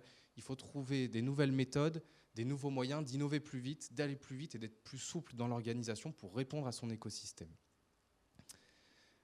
Alors après cette agilité organisationnelle sur laquelle on va revenir un petit peu après dans la conférence, lorsqu'on a construit Achrome, on est parti de cette pyramide que j'emprunte à Claude Aymon, qui est un consultant québécois, qui nous dit, tout d'abord, il faut définir une vision. Notre vision, c'est quoi ? Plus de 95% de l'emploi en France est représenté dans les TPE, PME et ETI. Le constat, c'est que ces entreprises-là, elles n'ont pas forcément les moyens de s'éprouver en gestion de projet, d'innover rapidement. Donc nous, notre mission, ça va être d'apporter les méthodes et les outils qui vont leur permettre d'aller plus vite, plus loin, que ce soit dans l'amélioration ou dans l'innovation. Parce qu'un projet sert bien soit à améliorer, soit à innover. Une fois qu'on a défini ça, on a défini des axes stratégiques qu'on a ensuite déclinés en objectifs stratégiques. Ces objectifs stratégiques, ils sont répartis de 2 manières. En poids, ça veut dire qu'on va affecter un certain pourcentage à chaque objectif, et en pourcentage d'effort. Nous sommes 2 et nous avons environ 96 000 heures de travail dans une année. 96 000 heures, il faut les répartir selon nos axes stratégiques pour réussir notre mission. Et c'est ensuite que vient la structure. Contrairement à certaines organisations où on place la structure et ensuite les objectifs stratégiques, nous, on a inversé les choses. Ça nous permet, lorsqu'il y a un changement au niveau de l'écosystème, d'aller très rapidement dans un changement de structure. Changement de structure, qu'est-ce que ça veut dire ? On ne va pas tout changer, on ne va pas tout refaire du jour au lendemain. Par contre, on va pouvoir réorienter le poids et le pourcentage d'efforts qu'on a mis sur nos objectifs, on va pouvoir le transmettre à d'autres axes stratégiques. On y reviendra par la suite. Pour construire nos axes stratégiques, on s'est posé 4 questions. Première question, on est à Achrome jusque-là, et ensuite c'est l'écosystème. Comment est-ce qu'on fait pour répondre à la demande de l'écosystème, aux besoins de cet écosystème et aux influences qu'il peut avoir sur nous ou qu'on peut avoir sur lui? Deuxième question, on a dit dans l'agilité, aujourd'hui on est dans un monde où il faut innover très rapidement, plus vite que ses concurrents. Comment est-ce qu'on fait pour innover très rapidement? Comment est-ce qu'on décuple notre potentiel d'innovation? Puisqu'on n'est que 2, on a un petit potentiel d'innovation. Il y a un moyen de l'optimiser, on va voir lequel c'est. Ensuite, la très grande satisfaction, comment est-ce qu'on fait pour l'atteindre? Hier, un client satisfait en parlait à 3 personnes, un client non satisfait en parlait à 10. Aujourd'hui, c'est exacerbé avec les réseaux sociaux et Internet. On parle plus de 10, mais on parle de 100. Donc ça veut dire que nos clients, chaque client doit apporter assez de valeur pour qu'il soit entièrement satisfait. Et ce tout, comment est-ce qu'on fait pour le pérenniser? Tout à l'heure, Christophe nous parlait de valeur ajoutée. Et je le remercie parce que c'est ça, finalement, les processus. C'est la chaîne de création de valeur. Quelle est notre création de valeur? À quoi est-ce qu'on répond? Qu'est-ce qu'on génère comme valeur pour le client, pour nos parties prenantes et pour nous?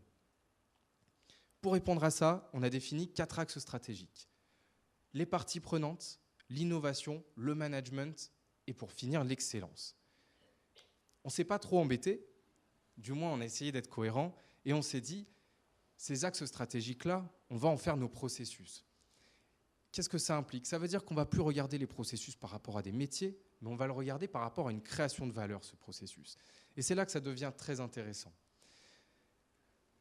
Michel nous l'a dit tout à l'heure, nous sommes dans la systémique. Et ça veut dire que tous les processus ont un lien. Ici, on va le voir, ils ont tous un lien. Et il y en a qui ont un lien qui sont plus importants que d'autres. Par exemple, management et parties prenantes. Il faut qu'on se manage nous-mêmes, il faut qu'on s'améliore, il faut qu'on soit bon dans ce qu'on fasse, et il faut qu'on manage nos parties prenantes, ce qui va nous permettre de maîtriser notre écosystème. Et c'est seulement grâce à l'interaction de ces deux axes stratégiques et processus qu'on va maîtriser l'écosystème. Et c'est pareil pour tous les autres processus. Ceux de gauche et de droite permettent de répondre aux questions. Mais ils sont tous liés. Tous interagissent les uns avec les autres en interne et tous ont des influences de l'écosystème en externe. Et ça, il faut le prendre en compte dans les paramètres et quand on l'a créé, on le prend en compte. Ça permet de maîtriser l'ensemble de l'écosystème constamment. Ces processus, finalement, c'est notre cartographie des processus qui est réalisée comme celle-ci. Donc un peu moins traditionnel, un peu moins classique que ce qu'on peut connaître. On a 4 processus, tous sont subdivisés en 2 parties. Ça nous permet d'avoir des éléments maîtrisables. Parce qu'il faut revenir à la source. À quoi ça sert d'écrire des processus? Ça permet d'écrire une chaîne de valeur avec des éléments qu'on peut maîtriser. Parce que c'est des éléments assez fins. Piloter une entreprise à vue, c'est absolument impossible. Il faut qu'on ait des éléments qu'on puisse maîtriser. 4 processus. Un 5e processus est venu naturellement, qui est transverse à tous les autres, c'est le processus projet. Comment est-ce qu'on fait pour s'améliorer et innover dans chacun de nos processus? Et donc, on a écrit un processus qu'on va appeler le processus projet. Dans cette pyramide, on redescend encore d'un niveau. On a défini notre structure, on a nos objectifs annuels, nos objectifs mensuels. Et là, ce qui est intéressant, c'est l'amélioration continue ou l'approche radar, comme c'est expliqué dans le FQM. Ici, on va mesurer avec 2 types d'indicateurs. Des indicateurs de performance, donc quelle valeur est-ce qu'on a généré, et des indicateurs qualité. Quel effort doit-on mettre pour générer cette valeur-là? Et c'est ça qui nous intéresse, et c'est grâce à ça qu'on va pouvoir améliorer nos process. C'est-à-dire que pour une certaine tâche, ou pour un certain ensemble de tâches, il nous faut X efforts. Donc par exemple, il nous faut 150 heures d'efforts avec mon associé et moi-même pour réaliser cette tâche ou cet ensemble de tâches.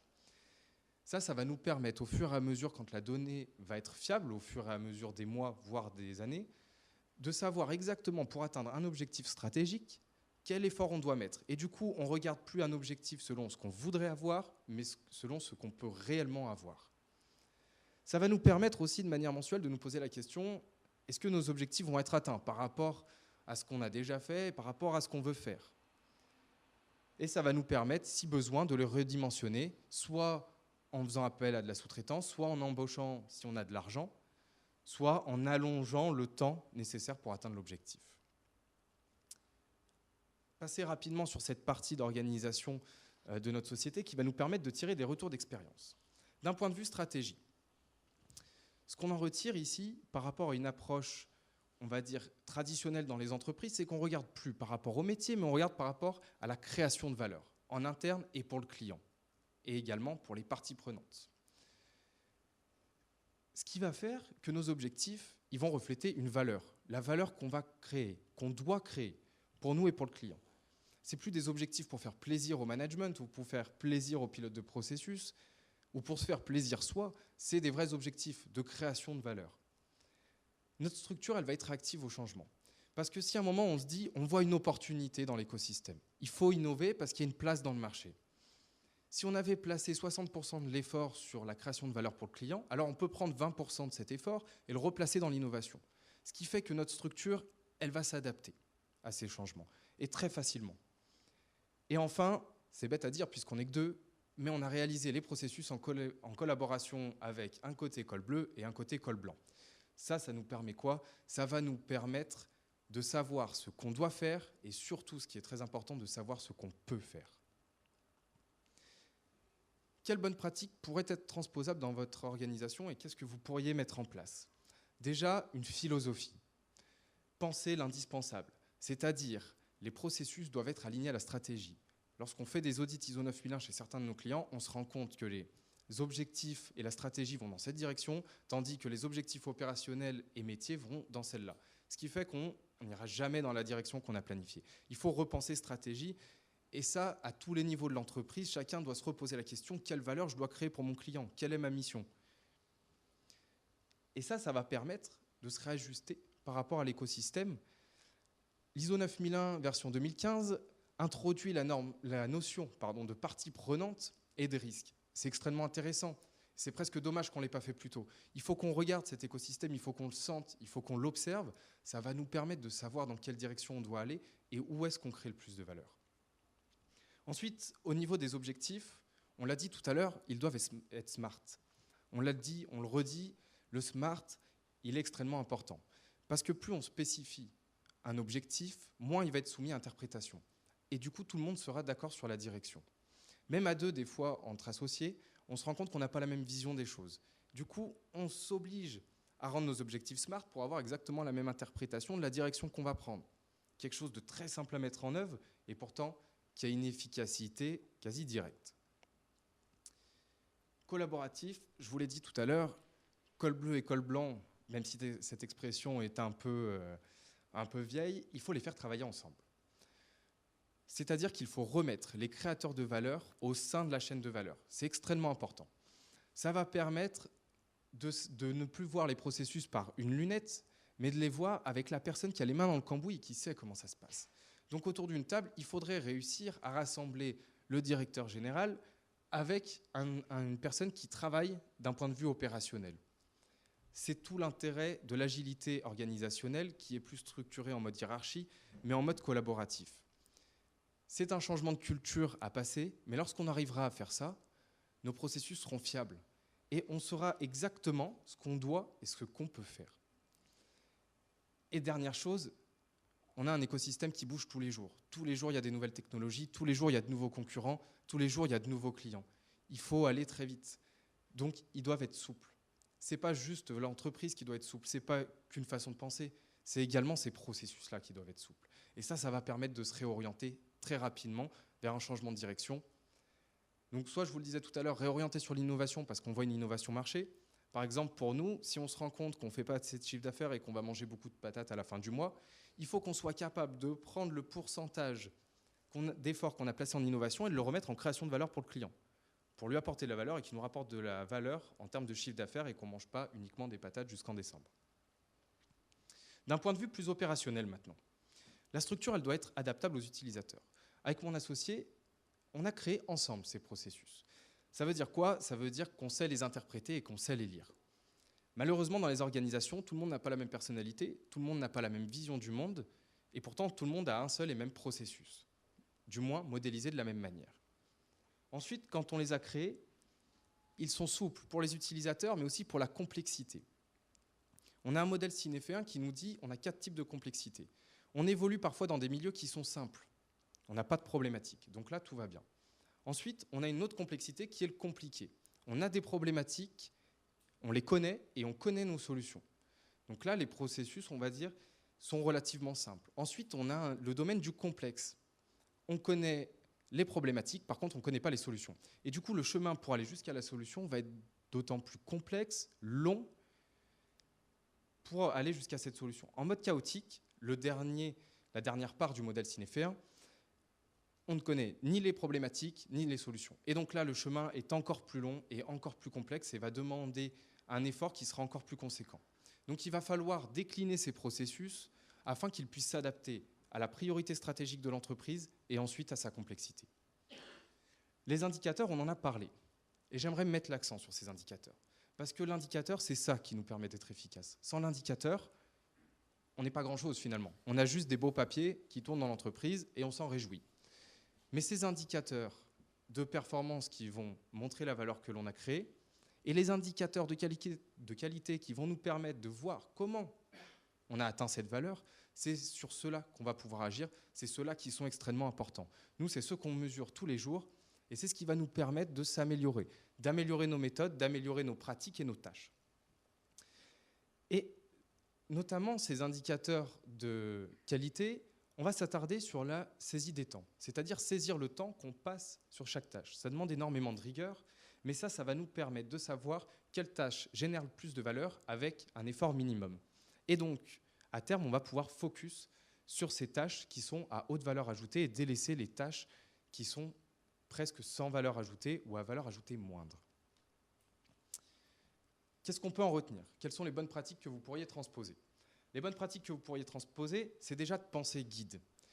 Le processus ne doit pas restreindre, il doit guider l'utilisateur. Si on a une personne conformiste, une personne qui a besoin d'un cadre plutôt rigide pour évoluer, cette personne-là part du principe qu'il y a des règles, qu'il y a une bonne raison qu'il y ait des règles, et donc qu'il faut agir selon les règles. À l'opposé, nous avons les personnes dites créatives. Ces personnes-là aiment évoluer en dehors du cadre, et si elles évoluent dans un cadre trop serré, elles vont être moins performantes. Alors, comment est-ce qu'on peut proposer un seul et même processus, une seule et même modélisation pour l'ensemble de ces personnes? Il faudrait les décliner avec plus ou moins de détails pour leur permettre à tous de faire la même interprétation et d'être le plus efficace possible dans cette chaîne de valeur. Au niveau de la complexité, ils doivent être adaptables. On aime dire chez nous qu'on a des processus qui sont protéiformes. En fait, on a décliné les 4 processus que je vous ai montrés tout à l'heure, on les a déclinés, on a 3 déclinaisons.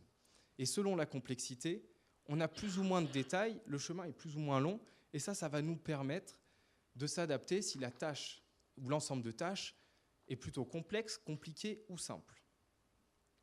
La maîtrise, on revient sur les indicateurs, point extrêmement important. Regardons la valeur qu'on génère pour savoir où on en est, mais regardons surtout et arrêtons-nous sur ces indicateurs, comment est-ce qu'on fait pour générer cette valeur? Et ça va nous permettre de capitaliser, de travailler en bonne intelligence. L'analyse de l'effort, pour se focus sur les tâches à haute valeur ajoutée, ça demande beaucoup de discipline. Ça veut dire que tous les soirs, avec mon associé, on rentre nos temps sur les tâches qu'on a passées. J'ai essayé de le mettre dans certaines entreprises, on m'a dit surtout pas, j'ai pas envie de me faire traquer, j'ai pas envie de me faire punir par mon manager. Et c'est vrai, ils ont raison.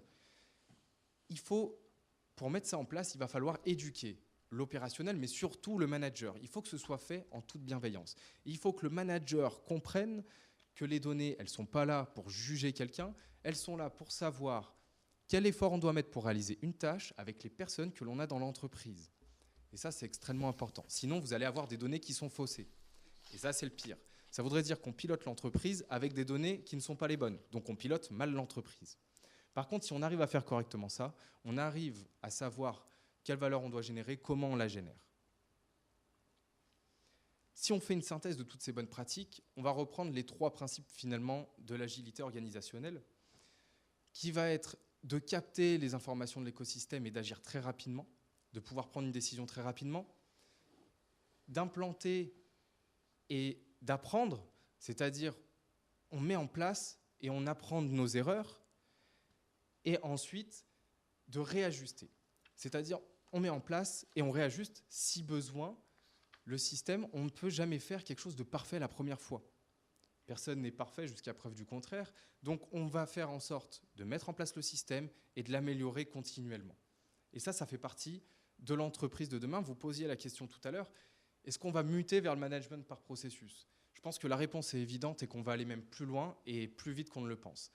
Dans 10 ou 15 ans, les entreprises qui ne seront pas encore passées à l'agilité organisationnelle vont prendre un peu de retard. Parce que le monde est en train davantage de se complexifier, l'information va de plus en plus vite et de plus en plus qualifiée, donc il va falloir aller très rapidement dans ce changement-là. Maintenant, parlons un peu de management par projet et de management par processus, les deux en parallèle, qu'on voit parfois très peu dans les entreprises, le management par projet. Déjà, il y a un dogme à rappeler. Les opérations vont produire la valeur. Et les projets vont augmenter notre capacité à produire de la valeur. Ce qui est fondamentalement différent, mais ce qui est fondamentalement complémentaire. Et l'un sans l'autre, on ne peut pas avancer, ou alors on fait du surplace. Les processus vont structurer nos opérations, on l'a dit tout à l'heure dans la définition que nous a donnée Christophe, et les portefeuilles de projets qui sont en place dans beaucoup de nos grandes entreprises vont structurer les projets. Donc on va mettre ces deux choses en parallèle. Au niveau du portefeuille et des programmes, ça va nous permettre de faire les bons projets et la gestion de projet va nous permettre de bien faire les projets. Et ces deux notions sont très importantes. On a un point de vue planification et un point de vue opérationnel. Alors, comme pour les processus, on ne s'est pas trop embêté.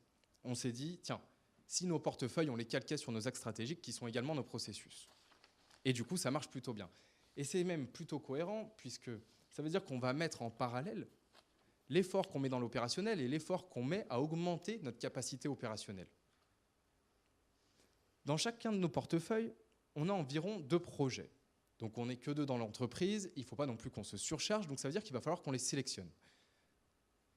Et si on reprend notre pyramide de tout à l'heure, on voit bien qu'on a les opérations d'un côté et les portefeuilles de l'autre côté. Le portefeuille, qu'est-ce qu'il va faire? Il va choisir les projets et ensuite il va les suivre. Comment ça marche un portefeuille? Ça marche comme ça. On a plein d'idées, tous les jours, on a un nombre d'idées absolument incalculable. Sauf qu'il y a des idées qui sont plus ou moins bonnes. Faire un Thermomix qui serait directement alimenté par les centres commerciaux, excellente idée, peut-être un très bon business, mais pas très cohérent pour nous. Ça ne rentre pas du tout dans le cœur d'Achrome. Donc, cette idée ne passera pas le filtre stratégique. Ensuite, on a une étude d'opportunité, une étude finalement de business. Quel est le business qu'on va pouvoir en tirer? Quel effort est-ce qu'il faut mettre pour réaliser ce projet? Qu'est-ce que le projet va nous rapporter? Et donc, quel est le retour sur investissement? Et ça, ces 3 choses, ça va nous permettre de dire est-ce que l'opportunité est bonne? Est-ce qu'on doit y aller? Si oui, le projet passe dans le filtre d'après, sinon, il est éjecté. Ensuite, on a la capacité organisationnelle. Capacité organisationnelle, c'est de dire on a 96 000 heures dans l'année, on passe déjà beaucoup de temps dans la création de valeur. Combien de temps on peut passer sur augmenter notre capacité à créer de la valeur? Si on se dit une fusée, c'est génial, ça va super bien marcher, il y a un super bon business, ok, mais en interne, on n'a peut-être pas la capacité organisationnelle de le faire. Donc ce projet-là sera du coup éjecté du portefeuille. Ensuite, il ne reste plus que les projets qu'on va réaliser. Donc, c'est les 8 projets que je vous ai montrés tout à l'heure qui sont répartis chacun dans les 4 portefeuilles. Pour faire le suivi de ces projets, on va faire des réunions régulières, à peu près tous les mois, savoir où en sont les projets et s'il faut réorienter la stratégie. Parce que peut-être qu'un projet A était intéressant en 2017 et le projet B qui arrive en 2018 est encore plus intéressant. Donc, on va placer les ressources du projet A au projet B. Pour ça, il faut avoir une vue globale. Même principe que les processus, mais d'un point de vue projet. Alors, c'est quoi finalement les avantages de mettre toute cette gestion en parallèle? Les axes stratégiques sont communs. Ça va nous permettre un alignement maximum. On est capable de savoir quelle valeur on crée et comment est-ce qu'on va augmenter notre capacité à créer plus de valeur. Ça veut dire que on va gérer tout ça en parallèle, ce qui va nous permettre de monter en performance petit à petit.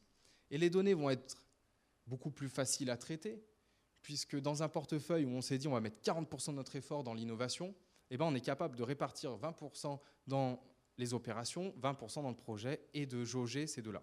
Ce qui veut dire que dès qu'on a un changement de direction, par exemple pour l'entreprise, un changement de stratégie, on a juste à regarder ce portefeuille-là et à le modifier. Ce n'est pas toute la structure qui se modifie. Donc finalement, on va modifier certes notre structure, mais c'est un petit bout de la structure qui est modifié parce que tout est bien relié. Certaines tâches peuvent être mutualisées. Je dirais même plutôt certains livrables peuvent être mutualisés.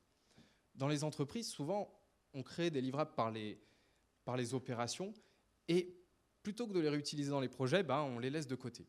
Alors que là, le fait d'avoir ces données en parallèle, ça va nous permettre de prendre certains livrables et de les imputer directement dans les projets. Et gagner, par exemple, 10 jours pour nous, alors qu'on n'a que 96 000 heures, c'est de l'or. Donc, mutualiser ces livrables, ça va nous permettre de gagner un temps qui nous est précieux. Mais il ne faut pas s'y perdre dans vos organisations. Également, c'est un temps qui est extrêmement précieux, 10 jours. J'imagine que même pour vous, si vous pouviez gagner 10 jours sur l'année, vous seriez déjà bien content. Dans les périodes de crise, je l'ai dit tout à l'heure, on peut facilement réorienter, c'est-à-dire le pourcentage d'efforts qu'on va mettre sur chacun des processus. Si on se rend compte qu'on met trop de temps dans l'innovation et qu'on va manger des patates jusqu'à décembre, on est capable de vite réorienter vers le client. Et ça se fait puisqu'on a créé une structure qui dépend non pas d'une culture, d'un historique, mais on a créé une structure qui dépend des objectifs. Et ça, c'est possible grâce à ça. Il y a un dénominateur commun quand même pour que tout fonctionne. Et ce dénominateur commun, vu que les robots n'ont pas encore colonisé nos entreprises, c'est l'homme, le dénominateur commun.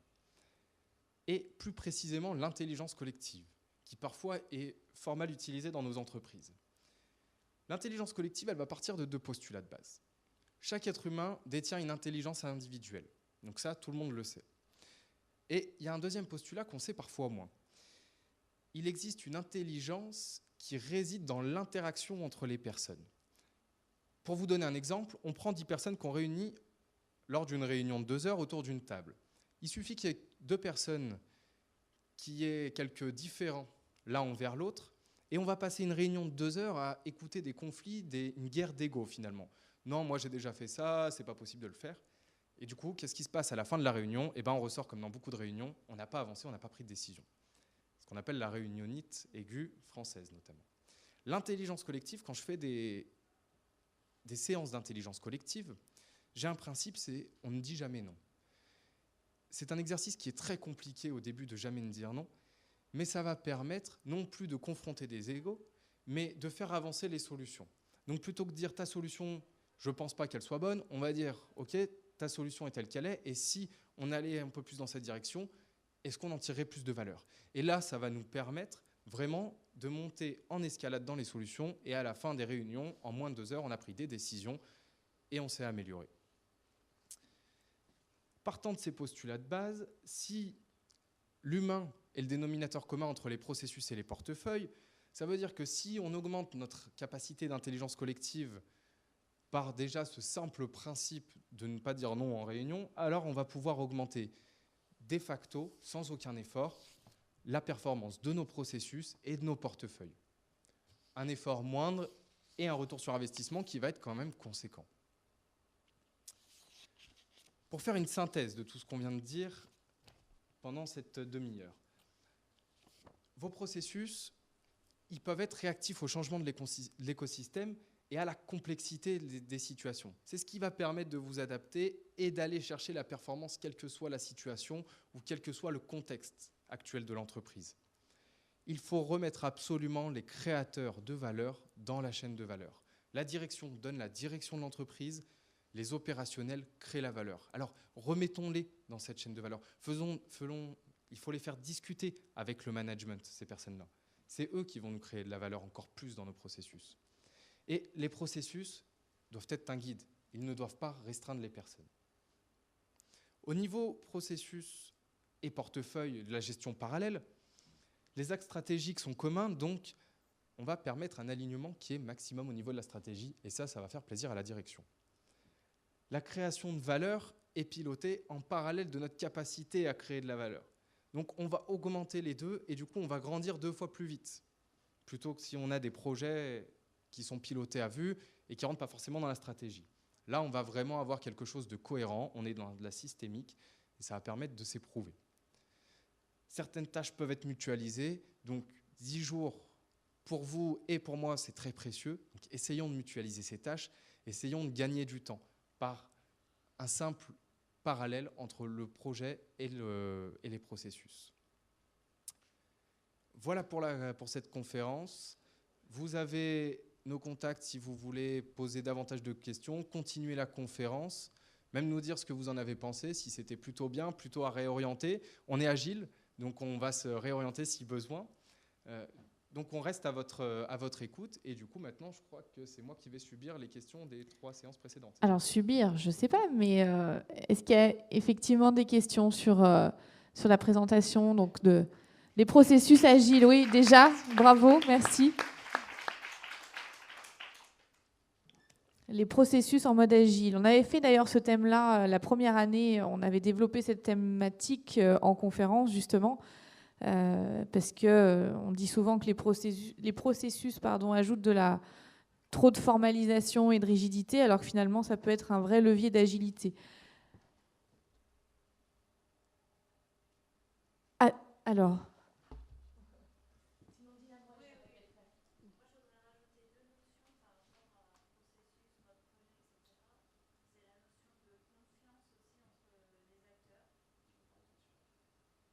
Je vais la répéter, c'est pour ça. La notion de confiance entre les acteurs et de transparence communication. Aujourd'hui, ce qui manque, c'est que c'est un peu... Alors,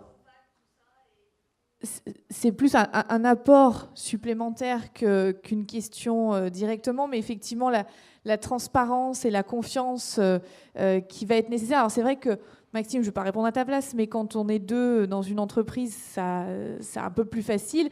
Mais que quand on veut transposer ça dans une grande entreprise, la partie confiance et transparence va forcément devoir être un prérequis.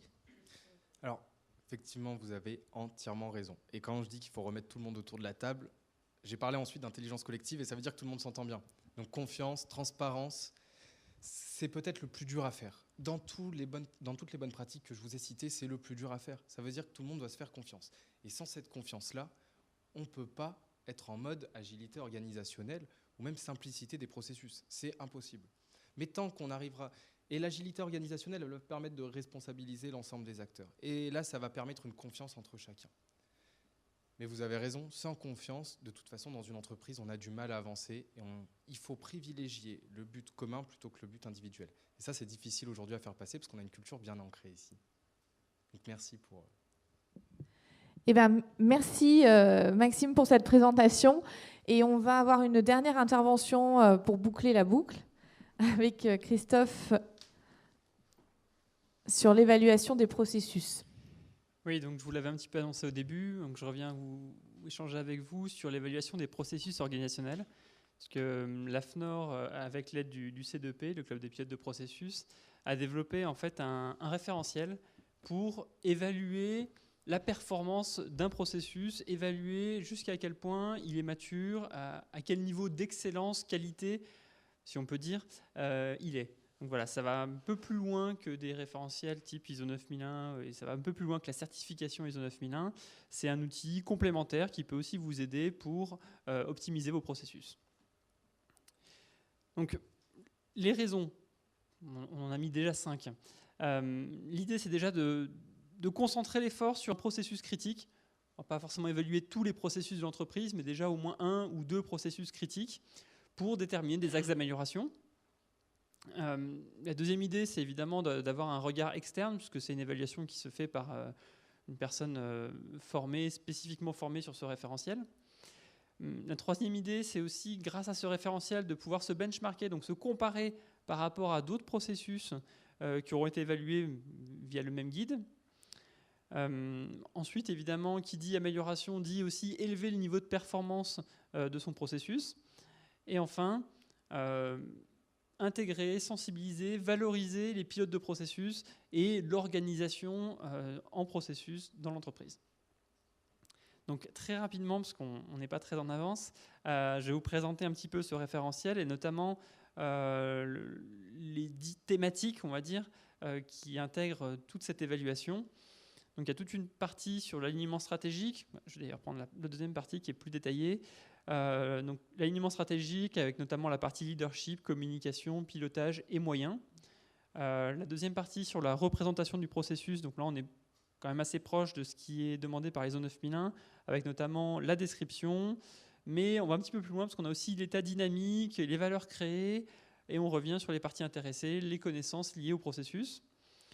Toutes les parties ressources, que ce soit des ressources humaines, financières, ressources matérielles, mais aussi les ressources innovantes et les besoins en ressources futures.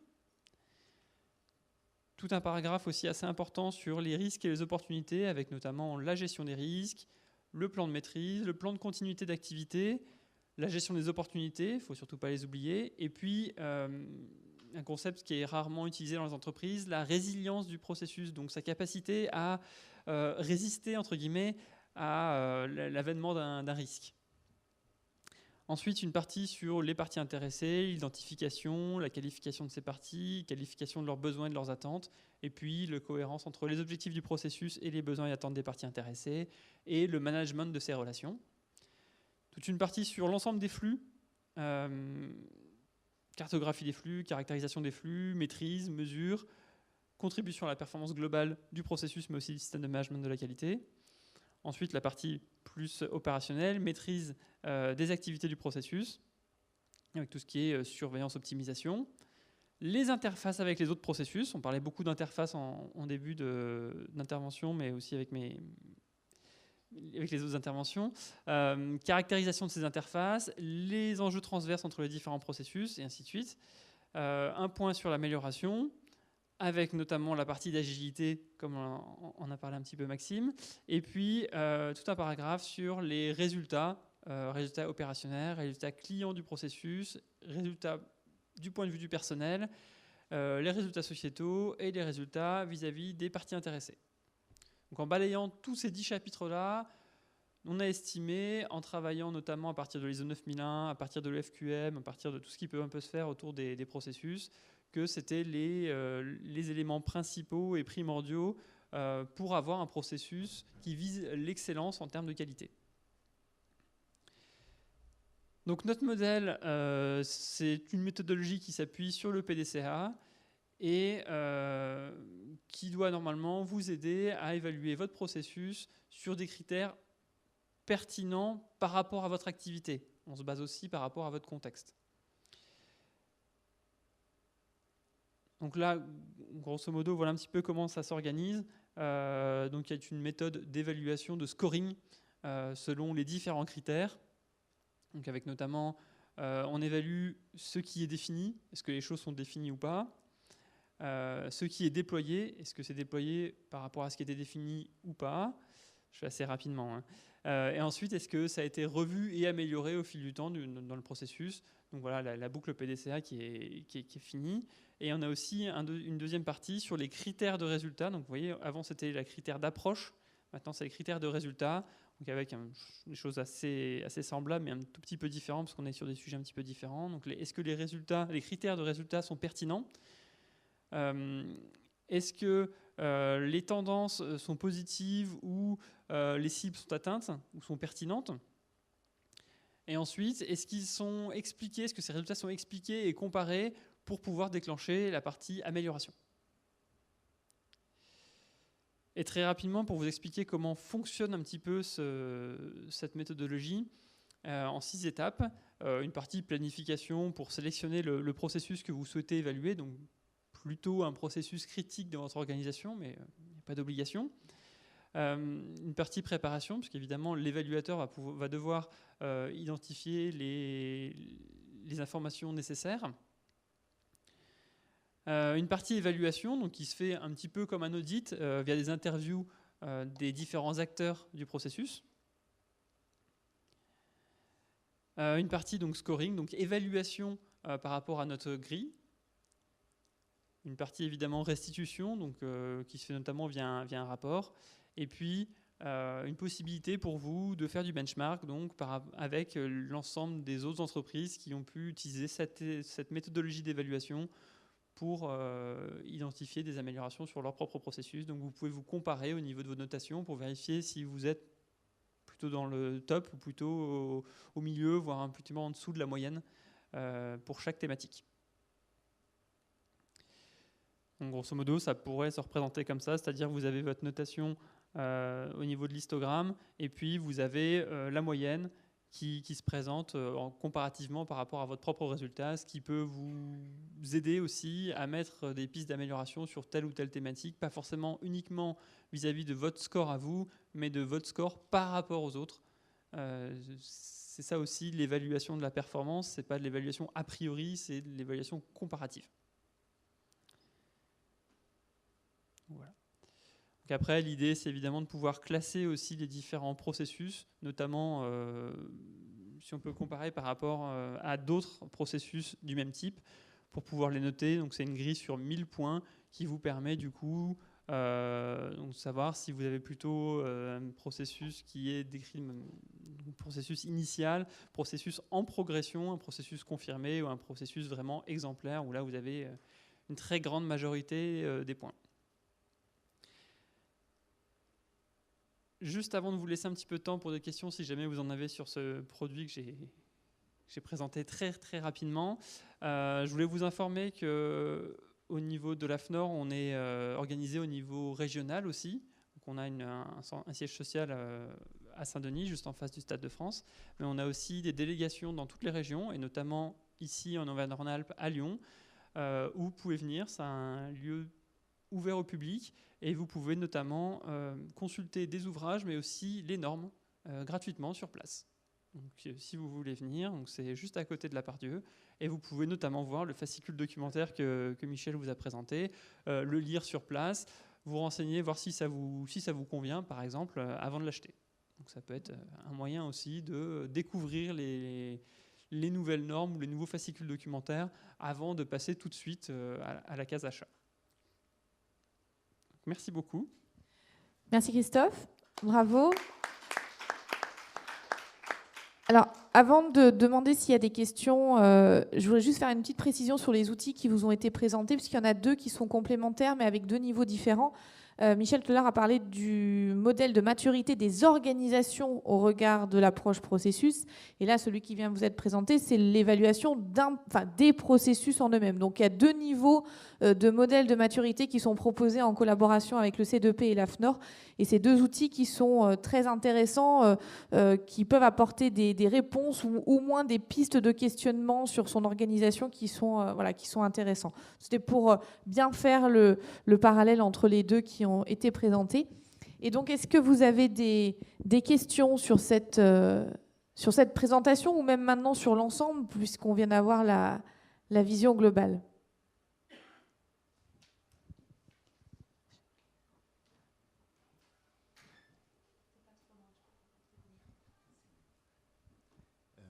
Juste pour l'outil que vous nous avez présenté, vous parliez en fait de comparaison en termes de maturité, de benchmark, etc.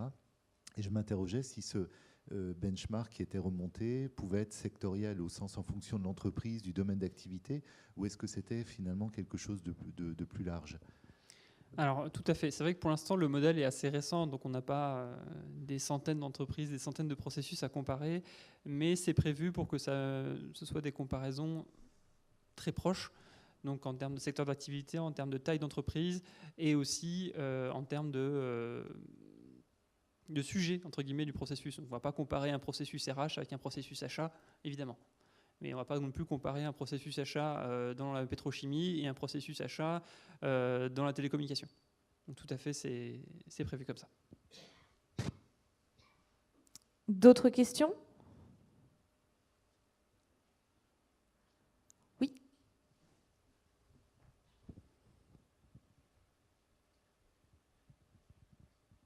Bonjour. Au début de la présentation, on a parlé un peu de données, parce qu'il y avait des données en entrée, des données en sortie. Est-ce qu'il y a des grands principes pour pouvoir les intégrer au processus et comment on peut les gérer à l'intérieur des processus ? Alors des grands principes, je dirais que les grands principes, c'est que c'est à vous d'identifier les données qui vous sont nécessaires pour le bon fonctionnement du processus. Après, est-ce qu'il y a des méthodologies, c'est ça, un petit peu des outils pratiques pour bien les gérer ? Je vais peut-être laisser Michel, peut-être une idée précise. Moi, je dirais, en termes de données d'entrée, finalement, quand on regarde de manière très concrète les choses, un processus a en entrée bien souvent une demande d'un client. Je crois que dans un pourcentage très fort, on a affaire finalement à une demande d'un client. Premier point. Autre possibilité d'entrée de données, c'est ce que j'appellerais, je cherche le mot précis, on peut avoir un autre processus. C'est-à-dire que je peux avoir, on parlait tout à l'heure d'interaction des processus les uns par rapport aux autres. On pourrait dire, quand un processus se finit, il peut avoir derrière un autre processus qui va commencer. Et puis, on peut avoir aussi un troisième élément qui est en entrée d'un processus que j'appellerais un déclencheur. Je vais prendre un exemple très, très précis, même si le taux aujourd'hui des comptes sur livret n'est pas intéressant, mais vous avez par exemple un déclencheur calendaire qui fait qu'à périodicité annuelle, par exemple, on va faire un calcul de vos intérêts sur un compte sur livret. Donc on voit bien que l'input d'entrée à ce moment-là est le déclencheur. Donc entre demande client, processus en amont et déclencheur, pour moi, on a les 3 catégories d'input d'entrée des processus. En revanche, en termes de sortie, là, on est beaucoup plus riche. Parce que schématiquement, on pourrait dire que la sortie, c'est finalement ce que le client souhaite en termes de prestations. Et là, la variété est quand même relativement forte selon la nature du processus. Puis, il va y avoir aussi 2 problématiques autour des données, c'est-à-dire l'identification des données dont on a besoin pour l'exécution du processus. Donc là, on est plus dans une problématique de cartographie ou de modélisation. Et c'est d'ailleurs une problématique qu'on va avoir avec le RGPD, puisqu'on va devoir identifier les données personnelles qu'on utilise sur un processus, mais ça sera l'objet de la dernière séance d'aujourd'hui. Et puis après, quand ça devient une problématique plus technique, on rentre ici sur le domaine des systèmes d'information et on vient gérer nos processus et donc les données qui sont utilisées à travers avec notre système d'information. Et c'est là qu'on parle d'alignement, d'urbanisation, enfin d'autres thématiques qui viennent être déclinées. Donc il y a plein de champs d'intérêt entre la donnée et le processus. Mais après, c'est encore peut-être le thème de l'année prochaine, processus et données, pourquoi pas. Est-ce qu'il y a une autre question? Alors, à ce moment-là, on va conclure cette première session de la journée. Donc, bon, l'idée de cette conférence, je pense que si vous êtes là aujourd'hui, c'est que vous n'avez pas trop besoin d'être convaincu de la démarche. Vous en comprenez tous le sens, le pourquoi est-ce qu'on met en place ce type d'approche processus. Les questions qui reviennent un peu plus souvent, c'est OK, j'ai compris pourquoi, j'aimerais bien savoir comment maintenant. Parce qu'en fonction de notre entreprise, de notre type d'entreprise, start-up ou grande structure, eh ben, on va être confronté à des défis différents, à des leviers différents, à des freins différents. Et puis j'espère que les interventions de ce matin vous auront au moins apporté quelques clés, quelques pistes de questionnement, voire peut-être des réponses à vos questions.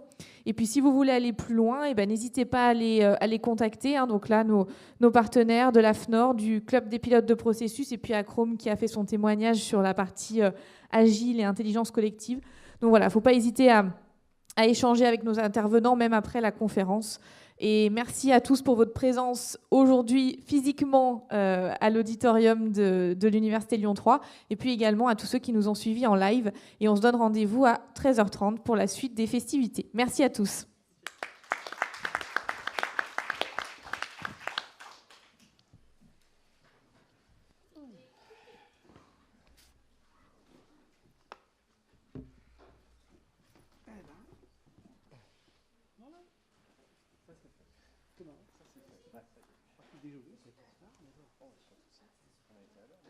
Donc, ce qui est passé, c'est que moi j'habite Versailles. Je vais à Versailles. Et puis j'arrive à la gare de Versailles à la bonne heure. Hein, et puis normalement, 3 trains qui ont été faits. Il n'y a pas eu de train. Hein, non, mais ils font des travaux. Donc je vais prendre le train à 6h20. J'ai pris le train à 7h.